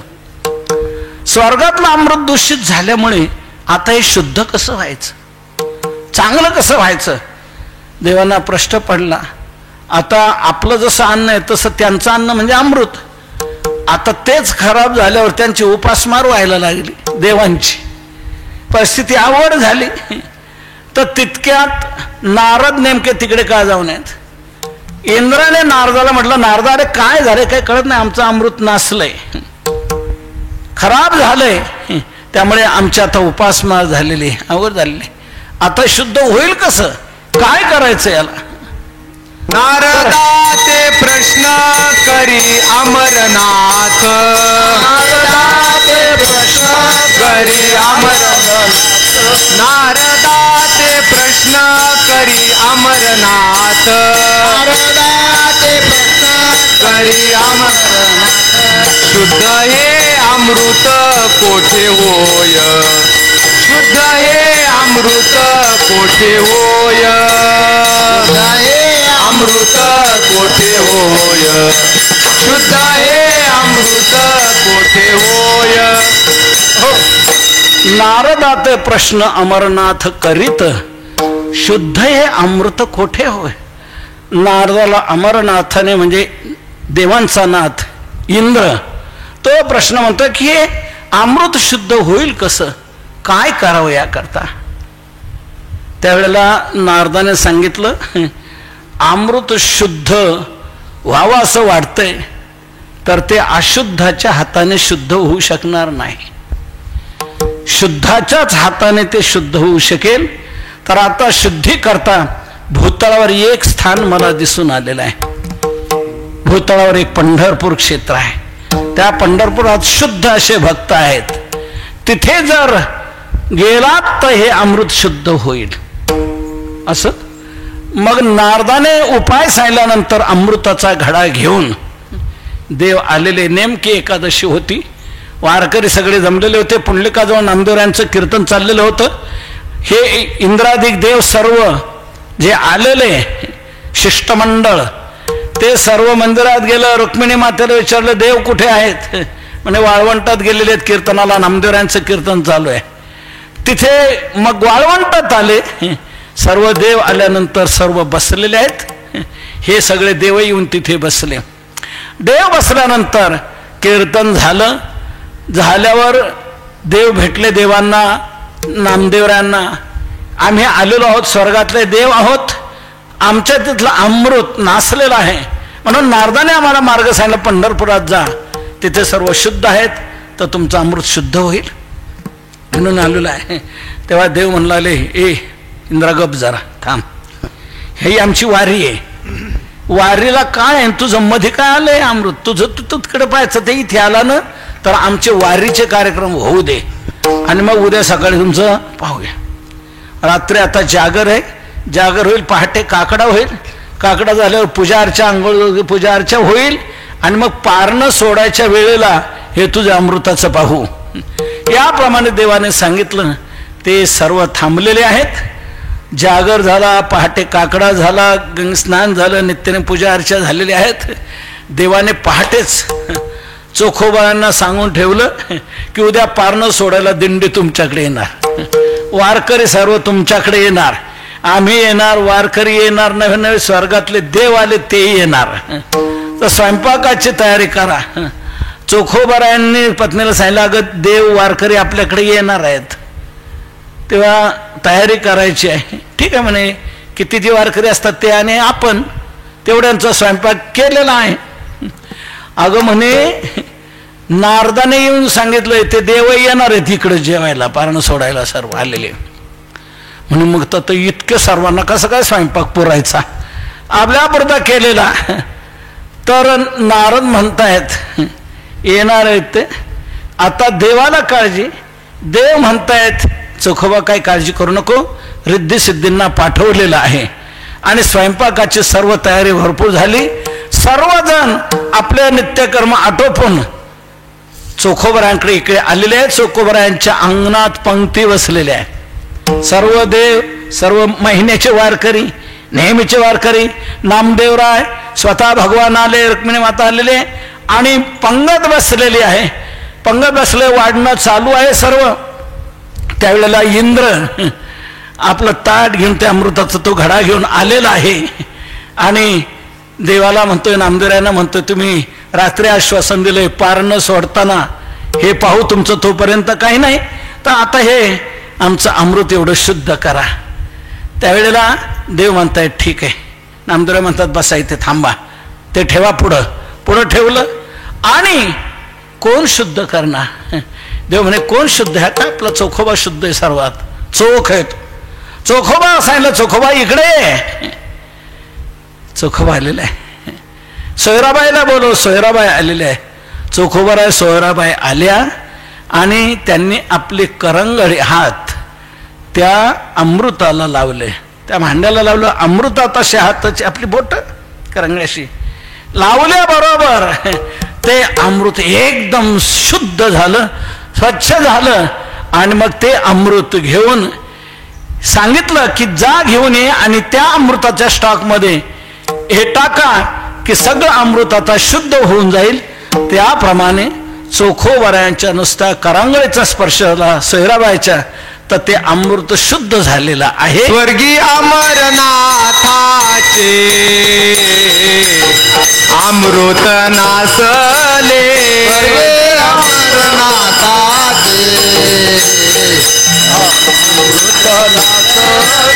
चोखियाचे करांगोळी शुद्ध झाले अमृत. चोखियाच्या करांगोळी चोखियाचे करांगोळी शुद्ध अमृत झाले. चोखियाचे करांगोळी शुद्ध अमृत झाले. ओ आरती शुद्ध चोखा मेळा. ओ आरती शुद्ध चोखा मेळा. ओ आरती शुद्ध चोखा मेळा. ओ आरती शुद्ध चोखा मेळा. आरतीत चोखोबरायांच्या म्हटलंय चोखियाच्या करांगळी अमृत शुद्ध झाले. चोखोबरांनी सोयराबाईंनी आपली करांगळी लावली तर ते अमृत शुद्ध झालं. ते अमृत घेऊन इंद्रादिक देव स्वर्गाला गेले आणि सर्व अमृत शुद्ध केलेले आहे. अशी चोखोबरायांच्या ठिकाणी या भक्तीने शुद्धी आलेली होती. चोखोबरा म्हणतात अरे आम्ही नामामृत सेवन करतोय, नामामृताच्या तुलनेला कोणतंच अमृत येऊ शकत नाही. हे तुझं अमृत काय आहे? नामामृताने ही सर्व शुद्धी झालेली आहे. महामळे मन होते जे गादले शुद्ध चोखाळले स्फटिक जैसे जिव्हे गोड तीन अमृताचा रस. हा अमृताचा रस भगवंताचं नामचिंतन हे नामामृत जे आहे ते सर्वाची शुद्धी करणारं आहे. तर अशा प्रकारे चोखोबऱ्यांच्या या भक्तीचं महात्म्य, नामचिंतनाचं सेवेचं महात्म्य या प्रकारे देवाने खूप रीतीने प्रगट केलेले आहे. आणखी चोखोबऱ्यांच्या 2-3 चांगल्या कथा आहेत तर त्याप्रमाणे चालेल. ठीक आहे. विठ्ठल विठ्ठल विठ्ठल विठ्ठल विठ्ठल विठ्ठल विठ्ठला पुंडलिक वरदारी विठ्ठल श्री ज्ञानदेव तारा चोखोबा महाराज की जय.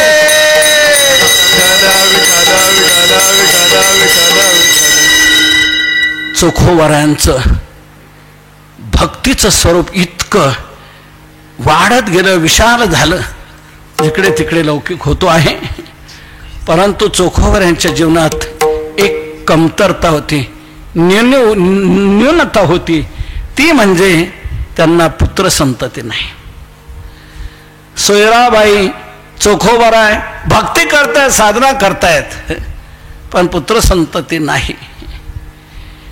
एकदा ती म्हणते आहे देवाला, देवा सर्व चांगलं आहे पण पुत्र संतती नाही. पुढे तुझी वारी घडण्याकरता कोणी वंशाचा दीपक आहे ना, पाहिजे ना. तर या प्रकारे चोखोबरायांची पत्नी सोयराबाई ही अपेक्षा व्यक्त करते आहे. तर तेव्हा भगवंताने एका ब्राह्मणाचं रूप घेतलं आणि चोखोबरायांच्या झोपडीवर गेलेले आहे. तिथे विचारलं कुठे आहे चोखोबाचं घर. सोयराबाई बाहेर आली, म्हणे हेच आहे. असं होय, तर मग आता मला भूक लागलेली, काहीतरी दे. सोयराबाई म्हणते तुम्ही ब्राह्मण, आम्ही काय द्यायचं, आम्ही काय देणार, तुमचं त्रास होईल, तुम्हाला समाज वाळीत टाकेल, आमच्या इथे तुम्ही हे अन्न खाल्लं. म्हणते नाही म्हणे माझं चालेल, काही हो मला भूक लागलेली आहे, अन्न द्या. तेव्हा मग सोयराबाईने भात आणि दही असं दिलं. त्या ब्राह्मणाने ते खाल्लं आणि म्हणताय सोयराबाई काय म्हणे काय सर्व ठीक आहे, फक्त पुत्र संतती नाही. ठीक आहे म्हणे, असं कर पुत्र होईल तुला. म्हणून तो जो दहीभात दिला होता तो भात खाऊन एक घास फक्त राहिला. तो एक घास दही भाताचा सोयराबाईला दिला आणि सांगितलं की हा तू भक्षण कर, तुला मुलगा होईल. आणि मग तो दही भात, तो घास एक सोयराबाईने ग्रहण केला. त्यावेळेला नंतर पुढे सोयराबाई गरोदर राहिलेली आहे, प्रसूतीची वेळ जवळ आलेली आहे, आनंद आहे, प्रसूतीची वेळ जवळ आली, आता थोड्या दिवसात प्रसूती होणार.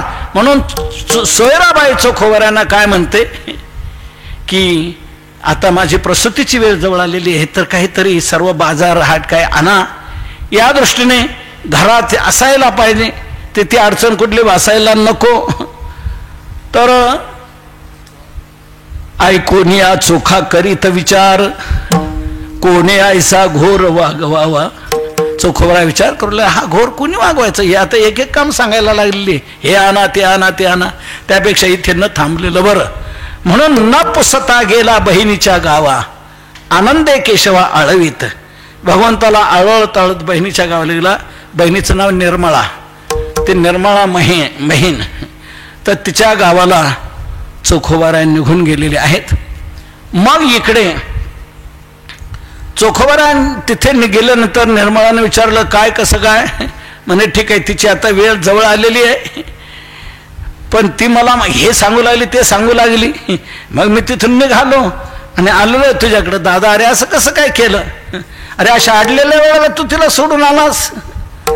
त्यावेळेला चोखोबारा म्हणतात काय नाही, पांडुरंग पाहून घेईल, मी आता इथेच थांबेल, काय तू काळजी करू नको बाई. ते थांबले, हे झाले. त्यावेळेला प्रसूतीची वेळ आलेली आहे. हे तर गेले निघून, सांगितलं नाही का मी चाललो म्हणून. त्यावेळेला 2 प्रहर झाले नयेती भोजना, कांता विचारणा करीत असे. दुपारची वेळ झाली, अजून जेवायला येत नाही. नामजप तर सुटला असेल, जेवायची वेळ झाली असेल, गाथ्याचं भजन सुटलं असेल, अजून का जेवायला येत नाही. 2 प्रहर झाले नयेती भोजना, कांता विचारणा करीत असे. ती विचार करू लागली आणि ती म्हणाली माझी चूक झाली, विरक्त असे मी तो सांगितले काम, कायचा झाला भ्रम माझे बुद्धी. माझे विरक्त पतिराज, मी त्यांना काम सांगितलं, कसा माझ्या बुद्धीला भ्रम झाला म्हणून मी बोलले त्यांना, त्यामुळे राग येऊन ते निघून गेले. अहो पांडुरंगा अनाथ्यासी आता, न सांगे मी वार्ता संसाराची. हे पांडुरंगा त्यांना आणा, संसाराची कोणती गोष्ट मी आता त्यांना सांगणार नाही. या प्रकारे तिने पांडुरंगाची प्रार्थना केली. तर त्यावेळेला भगवान म्हणतायत रुक्मिणीला, अगं माझा चोखोबा निघून गेलाय, तिचे प्रसूतीचे दिवस वेळ जवळ आलेली आहे आणि आता कोण आहे पाहायला. हे आपल्याला दूषण आहे, भक्तीला दूषण आहे. तर आता मी जातो, तू काही नाही खोळी करून मी जातो. सर्व भगवान निघाले आणि आता जायचे कशा करता, बाळंतपणा करता. मग बाळंतपणा करता देवपणाच्या थाटात जाऊन जमेल का. देवाने काय केलं, चोखोबारा यांच्या बहिणीचं रूप धारण केलं.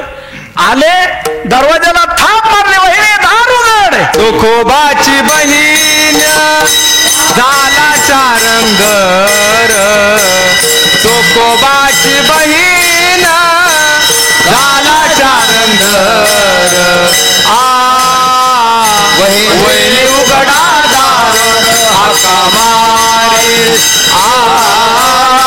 वहिनी उघडा दार हाका मारे चोखोबाची बहीण दाराच्या रंगर चोखोबाची बहीण दाराच्या रंगर वहिनी उघडा दार हाका मारे वहिनी उघडा दार हाका मारे चोखोबाची बहीण झाला शारंगधर, बहीण म्हणले आणि वहिनी दार उघडा म्हटल्यावर आवाज तसाच काढला बरं का, जसं संत तसे संपादनी. सोयराबाईला वाटू लागलं आपल्या ननंद आल्या वाटतं, त्यांचाच आवाज आहे हा. लगेच समाधान, जे चिंतातूर होत्या ती चिंता गेली, उठल्या, दरवाजावरला पाहत होतं खरंच आपली ननंद. सोयराबाई काय म्हणते, बाई बरं झालं तुम्हाला देवाने पाठवलं. देवाने पाठवलंय का? देवच आलाय, देवच आलाय. पण ही म्हणते, बरे बाई तुम्हा देवाने धाडिले, बाई तुम्हा देवाने धाडिले, बरे बाई तुम्हा देवाने धाडिले, बरे बाई तुम्हा देवाने धाडिले. पती माझे गेले कोणीकडे, पती माझे गेले कोणीकडे, पती माझे गेले कोणीकडे. बरे बाई तुम्हा देवाने धाडले, बरं झालं बाई तुम्हाला देवाने पाठवलं. देव काय म्हटले, हा कशी काय मला देवाने बुद्धी दिली कोणाच आले, उभार तुला भेटायला मी. तर वहिनी काही काळजी करू नको, दादाला जाऊ दे, भजन करू दे, परमार्थ करू दे, वारी करू दे, परमार्थ करू दे, साधना करू दे. तू त्यांना काही या अडचणी सांगू नको, मी आहे अडचणी तुझ्या दूर करायला, सगळं मी पाहते. तर बाळणपणाची सगळी कामं काय काय असतात हे पुढे नाही कळणार. त्या माता भगिनीच ती कामं करू जाणं, त्यांना त्याची घृणा वाटत नाही. ते हागणं मुतणं सर्व काढणं, ते बाळ ते धुणं सर्व करणं, ती सगळी कामं भगवंताने बहिणीच्या रूपात 1 महिनाभर केली. चोखोबासी मास झाला बहिणी घरी, विचारे अंतरी चोखा. तेव्हा 1 महिना गेला. चोखोबाला विचार करू लागले, 1 महिना झाला, आता तिकडे मिठामीठ झाले असेल, प्रसूत झाले असेल, सगळं मिटलं असेल, आता तिकडे जायला काय हरकत नाही. तेव्हा चोखोबारा तिकडून निघाले. आता याला मिस कॉल जायला काय वेळ आहे का? देवाला कळलं चोखोबारा येतात, आपलं पितळ उघडं पडेल, आपण करा. देवाने लगेच भराभरी सुरू केली. सुटकेस नव्हती, बांधणं काहीतरी बोचक, ते बांधणं, कपडे सोयराबा म्हणते, बाई चालली काय तुमची भराभरी? भगवंत रूपी बहीण काय म्हणते, वहिनी विचार करणं, 1 महिना झाला मी आले, सर्व तुझं पार पाडलं, एक तर रजा न मांडता तशीच आले, आणि तुझी परिस्थिती अडलेली पाहून मी इथे थांबले. आता तिकडे काय झालं असेल, मी जर अजूनही थांबले तर माझे मालक मला रागावतील, घरात घेतील की नाही कोणास ठाऊक. म्हणून जाते वहिनी आता आमुच्या घराला, रागे भरतील मला धनी माझे. वहिनी मी आता माझ्या घराला जाते, नाही तर माझे मालक मला रागावतील. कोण आहे याचं मालक? हो, सर्व त्रैलोक्याचा मालक हा आहे, पण हा म्हणतो रागे भरतील मला धनी माझे. कोण याचं धनी आहे? पण भक्तीची अशी शक्ती आहे की त्रैलोक्याच्या स्वामीला सेवक बनवते. अशी शक्ती ही भक्तीची आहे. माझे मालक मला राग भरतील म्हणतोय आहे, तर आता जाऊ दे. नाही म्हणे, पण आता ते येतील, तुमची बोलवण करतील, अशा वेळेला तुम्ही आला, तुमची चोळी बांगडी काय करायला पाहिजे. भगवंत रूपी बाई म्हणते, हे बघ वहिनी, देवाने मला काही कमी केलं नाही, भरपूर आहे सगळं, वाटलंच तुला 2-4 साड्या मी पाठवून देईल, माझे बोलवण करायची गरज नाही. ती म्हणते, येऊद्या घरधनी करतील बोलवणं, कायमी उत्तीर्ण होऊ. आता भगवंत म्हणतात, काही नको, माझी बोलवण तुला करायची ना, मान्य करी वहिनी तयाचे वचन, तेनेच कल्याण असे तुमचे. वहिनी त्यांचं वचन मान्य करा, त्यांच्या आज्ञेत राहत चला, ह्यातच मला समाधान आहे, त्यात तुमचं कल्याण आहे. या प्रकारे सांगून भगवंत रूपी बहीण सगळ्यांना विचारलं, काका येते बरं, शेठ येते बरं, येते बरं, येते बरं, पुसोनी सकळासी गेला तो सावळा. सर्वांना विचारलं आणि भगवान तिथून निघून गेले. आला चोखा मेळा घराला, आला चोखा मेळा घराला, आला चोखा मेळा घराला. सर्वांना विचारून भगवान तिथून गेले. चोखोवर तिथे आले. सोयराबाई म्हणते, सकाळच्या गाडीने आला असता तर काय झालं असतं. चोखोबर म्हणतात, सकाळची काय दुपारची काय, आलो ना. नाही म्हणजे सकाळच्या गाडीने आलं असतं तर तुमची तुमच्या बहिणीची भेट झाली असती. माझी माझ्या बहिणीची. हो, अहो तुमची बहीण महिनाभर इथे. मी त्यांना म्हणत होते थांबा, येतील ते आता, त्यांची बोलवण करायची. महिनाभर त्या इथे होत्या, त्यांनी सगळं केलं. चोखोबर म्हणतो, तू भांबवली का काय. अगं बहिणीच्या घरी पठ्ठ्या महिनाभर तिथं, बहीण तिथं, मी तिथं, इथं कुठली बहीण आली. अहो म्हणे, मी काय ओळखत नाही का, आता काल लग्न झालंय का आपलं, मी चांगली ओळखते तुमची बहीण. बहीण अजून स्टँडवर असेल, गाडी मिळाली नसेल तर जा पाहुण्या. आता याला काय गाडी धरण्याला करता, स्टँडवर जायची अपेक्षा आहे का. भगवान दृश्य झालेले आहेत. चोखोबर म्हणतात, अगं कैची बाई येथे आले पांडुरंग, कैची बाई येथे आले पांडुरंग, बाई येथे आले पांडुरंग. कैची बाई येथे आले पांडुरंग. धन्य तुझे भाग्य भेटी झाले, धन्य तुझे भाग्य भेटी झाले, धन्य तुझे भाग्य भेटी झाली, धन्य तुझे भाग्य भेटी झाली. चोखोबार आहे. सोयराबाईला म्हणतात, अगं कैची बाई येथे आले पांडुरंग. बाई कसली. बाईच्या घरी महिनाभर मी तिथे होतो, इथे पांडुरंग आले. तुझं भाग्य धन्य आहे, धन्य तुझे भाग्य भेटी झाली. तुला भेटी झाली, सहवास 1 महिन्याचा तुला लाभला, तू खरंच भाग्यवान आहे, धन्यवान आहे. मग याप्रमाणे जो मुलगा झाला त्याचं नाव बारसं केलं होतं देवाने त्या महिन्याभरात.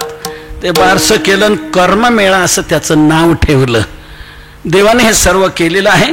तर या प्रकारे चोखोबरायांची भक्ती साधना हे विशेष प्रकारे होत चाललेले. भगवान खूप त्यांच्या साधनेला वेडा झालेला आहे. वेडा झाला लाचावाला भक्तीशी. आणि याप्रमाणे नीच कामही करतो आहे, सर्व काय भगवान करतो आहे. आता बस झालं या ठिकाणी. आता पुढची वाटचाल काय करायची आहे. एक काल चोखोबरांचा शेवटचा जवळ आलेला आहे. तर मंगळवेढा हे शहर त्यावेळेला बिदर बादशाहच्या ताब्यात होतं. मंगळवेढा हे पंढरपूरला, मंगळवेढ्याला बिदरच्या बादशाहाने सांगितलं की याला तटबंदी करा, पूर्ण शहराला आपल्या मंगळवेढ्याला तटबंदी करून घ्या. तटबंदीचा आदेश दिला बिदरच्या बादशाहाने. तिथला जो अधिकारी होता त्याने लगेच ते कोस बांधायचं, तट बांधायचं काम हाती घेतलं. कर्मचारी पाहिजे. त्यावेळेला म्हणे पंढरपूरला बरेच कामगार आहेत, बरेच महार तिथे आहेत, ते काम करतायत, सेवा करतायत, कसलेही कामं ते करतायत. मग आणा तिकडून पलटण. मग ते अधिकारी आले पंढरपुरातून. अनेक हे जे सर्व जमात त्यांचे सर्व होते कामगार, त्या सर्वांना त्या अधिकाऱ्याने घेतलं. त्याबरोबर चोखोबारांना त्या अधिकारी लोक त्यामुळे ऐकावं लागलं आणि निघालेले आहेत. तिथे गेल्यानंतर ते काम करतायत. मंगळवेढ्या भोवते कुसू घालावया, महारासी न्यावया दूत आले, महारा समागमे चोखा मेळा गेला, कामते लागला करावया. त्यांच्याबरोबर चोखोबारा गेले, काम करू लागलेले आहे. 4 महिने काम चाललेलं जोराचं. पण पुढे असं झालं, काम करता करताच जी तट भिंत बांधली होती ना तीच एकाएकी ढासळली. चालू काम देखील का ढासळतं हे सांगायचं कारण आहे. काम कशा पद्धतीचं होतंय त्याच्यावर असतं अवलंबून. काम उरकून घ्यायचं, प्रयत्न ते केलेले, त्याप्रमाणे चाललेलं काम ते ढासळलं. हे कामगार सर्व खाली जे होते त्याच्यावरती भिंत पडली. तया खाली बहु महार चूर झाले, चोख्याने अर्पिले प्राण देवा. त्या ठिकाणी सर्व हे आलेले सर्व कामगार मरण पावले. त्याच्यात चोखोबाराही सापडले, तेही मरण पावले. तिथे कुसू कडाडले. अकस्मात ते मरण पावल्यावर पलटण आलेले मागवलेले आहे. ते उत्खननाचं काम चालू झालेलं आहे, प्रेत बाहेर काढण्याचं काम चाललेलं आहे. खूप दिवस ते काम चाललेलं. इकडे पंढरपुरात वार्ता कळली की याप्रमाणे झालं. चोखोबाराय मरण पाहिले. वैशाख वद्य पंचमीला चोखोबारायांनी प्राण सुटले. देवाला शरीर समर्पण केलं आणि लगेच देवाला वाटू लागलं, माझा चोखोबा, त्याच्याविषयी अपप्रचार होणार. त्याचं मरण असं आलं, आयुष्य कसं गेलं, मरण कसं आलं, अपप्रचार होणार. परंतु त्यांच्या मरणाचं वैशिष्ट्य कसं आहे, त्यांच्या मरणातूनही त्यांचं महत्व जनतेच्या पुढे यावं म्हणून देवाने नामदेवरायला सांगितलं, देव म्हणे नाम्या तुवा जावे तेथे, त्याच्या अस्थी येथे घेऊन याव्या. देव नामदेवरायांना म्हणतात, नामदेवा तू जा आणि त्यांची हाडं इथे घेऊन ये. चोखोबाची, माझ्या चोखोबाची हाडं इथे घेऊन ये. तिथे मरण पावले माझं चोखोबा, परंतु त्याच्या हाडातही त्याच्या शरीरातही किती माझी भक्ती मुरलेली आहे, नामचिंतन कसं मुरलेलं आहे हे जनतेच्या लक्षात येईल. मरणाचं जाऊ दे, हा बाहेरचा भाग आहे शरीराचा त्या, पण चोखोबाराय कसे होते हे सर्व जनतेला सर्वांना निदर्शन असेल. जा नामदेवा, देव म्हणे नाम्या तुहा जावे तेथे, त्याच्या असते येथे घेऊन याव्या. नामदेवराय गेले. तिथे उत्खनाचं काम चाललंय, प्रेते बाहेर काढतायत, कोणी ओळखत नाही कोणाचं काय. ते सर्ववरचं नासून गेलेलं, सडून गेलेलं, बाहेर पडलेलं हाडं फक्त बाहेर निघतात, साफडे निघतायत. त्यांचं ते काम चाललंय. इकडे नामदेवरायांचं ते काम, पडलेले हाडं बाजूला काढलेले सापडे, हाड उचलायत. कारण त्यावेळेला देवाने नामदेवाला सांगितलं ना, देव म्हणे नाम्या तुवा जावे तेथे, त्याच्या असते इथे घेऊन याव्या, त्याची हाडं इथे घेऊन ये. त्यावेळेला नामदेवरायांनी विचारलं, देवा तिथे तर अनेक कामगार मरण पावलेले आहेत, त्यांचे नुसते हाडाचे सापडे लागतील, चोखोबारांचे हाडं कोणते, ती काय करणार म्हणा. नामा म्हणे देवा कैशा ओळखाव्या, तुम्ही अस्थी आणायला मला सांगता, अस्थी मी ओळखणार कसा की हे नामदेवाची असते, ती हाडं आहेत म्हणे. त्यावेळेला देवाने उत्तर दिलं, विठ्ठल नाम जयामध्ये निघे, विठ्ठल नाम दयामध्ये निघे, विठ्ठल नाम दयामध्ये निघे, विठ्ठल नाम दयामध्ये निघे. नामा म्हणे देवा कैशा ओळखाव्या, विठ्ठल नाम जयामध्ये निघे. ज्या हाडातून विठ्ठल विठ्ठल असा ध्वनी येईल ते माझ्या चोखोबाचं हाड आहे, म्हणून तू जा आणि त्या ओळखून आण. तेव्हा नामदेवराय ते हाड बाजूला करताय, सापडे बाजूला करताय. नामदेवराय तिथे जाता, हाड उचलताय, कानाला लावतायत, विठ्ठल विठ्ठल ध्वनी नाही, दुसरं विठ्ठल ध्वनी नाही. ते सापडे बाजूला करताय, नामदेवराय पुन्हा ते बाजूला करतोय. ते कामगार म्हणतात, नामदेवा चाललंय काय तुझं, आमचं तुमचं पुढं चाललंय, माझं मागं चाललंय, माझा काय तुम्हाला अडथळा आहे का, तुमचं तुम्ही करा, मी माझं करतो आहे. तर त्याप्रमाणे पुढं ज्या वेळेला नामदेवरायांचं प्रेत लागलं, ते शरीर, ते हाडं सापडते काढला, चोखोबारायांचे ते शरीर लागलं. त्यावेळेला तो सापळा काढत असताना नामदेवरायांनी ते हाड उचललं आणि कानाला लावलं. कानाला लावल्याबरोबर विठ्ठल विठ्ठल विठ्ठल विठ्ठल विठ्ठल असा ध्वनी यायला लागला त्या हाडातून. तेव्हा जो सापळा होता चोखोबारायांचा सर्व शरीराचा सांगाडा, तो सर्वच्या सर्व सांगाडा याप्रमाणे बाजूला काढला. विठ्ठल विठ्ठल ध्वनी होतोय. नंतर पुढे आणखी दुसरी काही मध्ये शिरली होती हाड, ती लावली, विठ्ठल विठ्ठल नाही, नको तीच गाणी, कुठलं काय. त्यामुळे हे आपल्या चोखोबाचं हाड नाही. जेवढे होते चोखोबारायांची हाड, नामदेवे आस्थी आणल्या पारखोनी, नामदेवरायांनी ती सर्व हाड ह्या अशा पारखून आणले की ज्या हाडातून विठ्ठल विठ्ठल ध्वनी येत होता ते सगळे गाठोडं घेऊन नामदेवराय आले. देव वाट पाहत होते, कधी येतोय माझा नाम माझ्या चोखोबाची हाड घेऊन. ते हा घेऊन आल्यानंतर लगेच देवाने आपला पितांबर पुढे केला. घेत चक्रपाणी पितांबरी, पितांबरात ती सगळे हाडं भगवंताने घेतलेली आहे.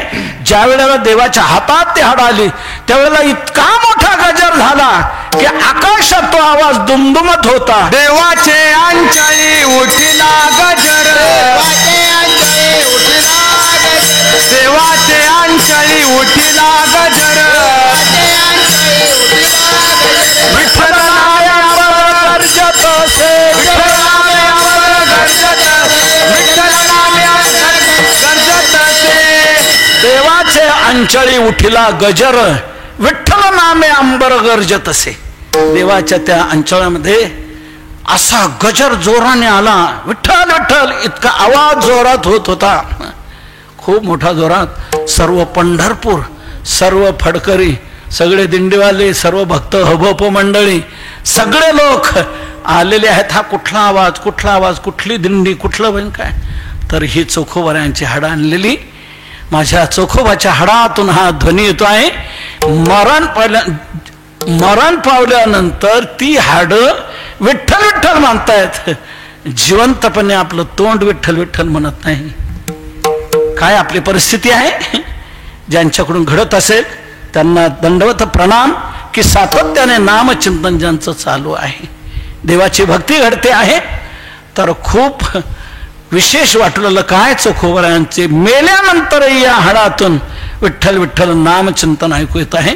चोखोबाऱ्यांचे सर्व वाहवा करतायत, मोठे पण स्तुती गातायत. आणि मग देवाने लगेच सांगितलं की आता आपल्याला सप्ताह करायचा, 7 दिवस कार्यक्रम करायचे. समारंभाचं आयोजन केलं, मोठा मंडप दिलेला आहे.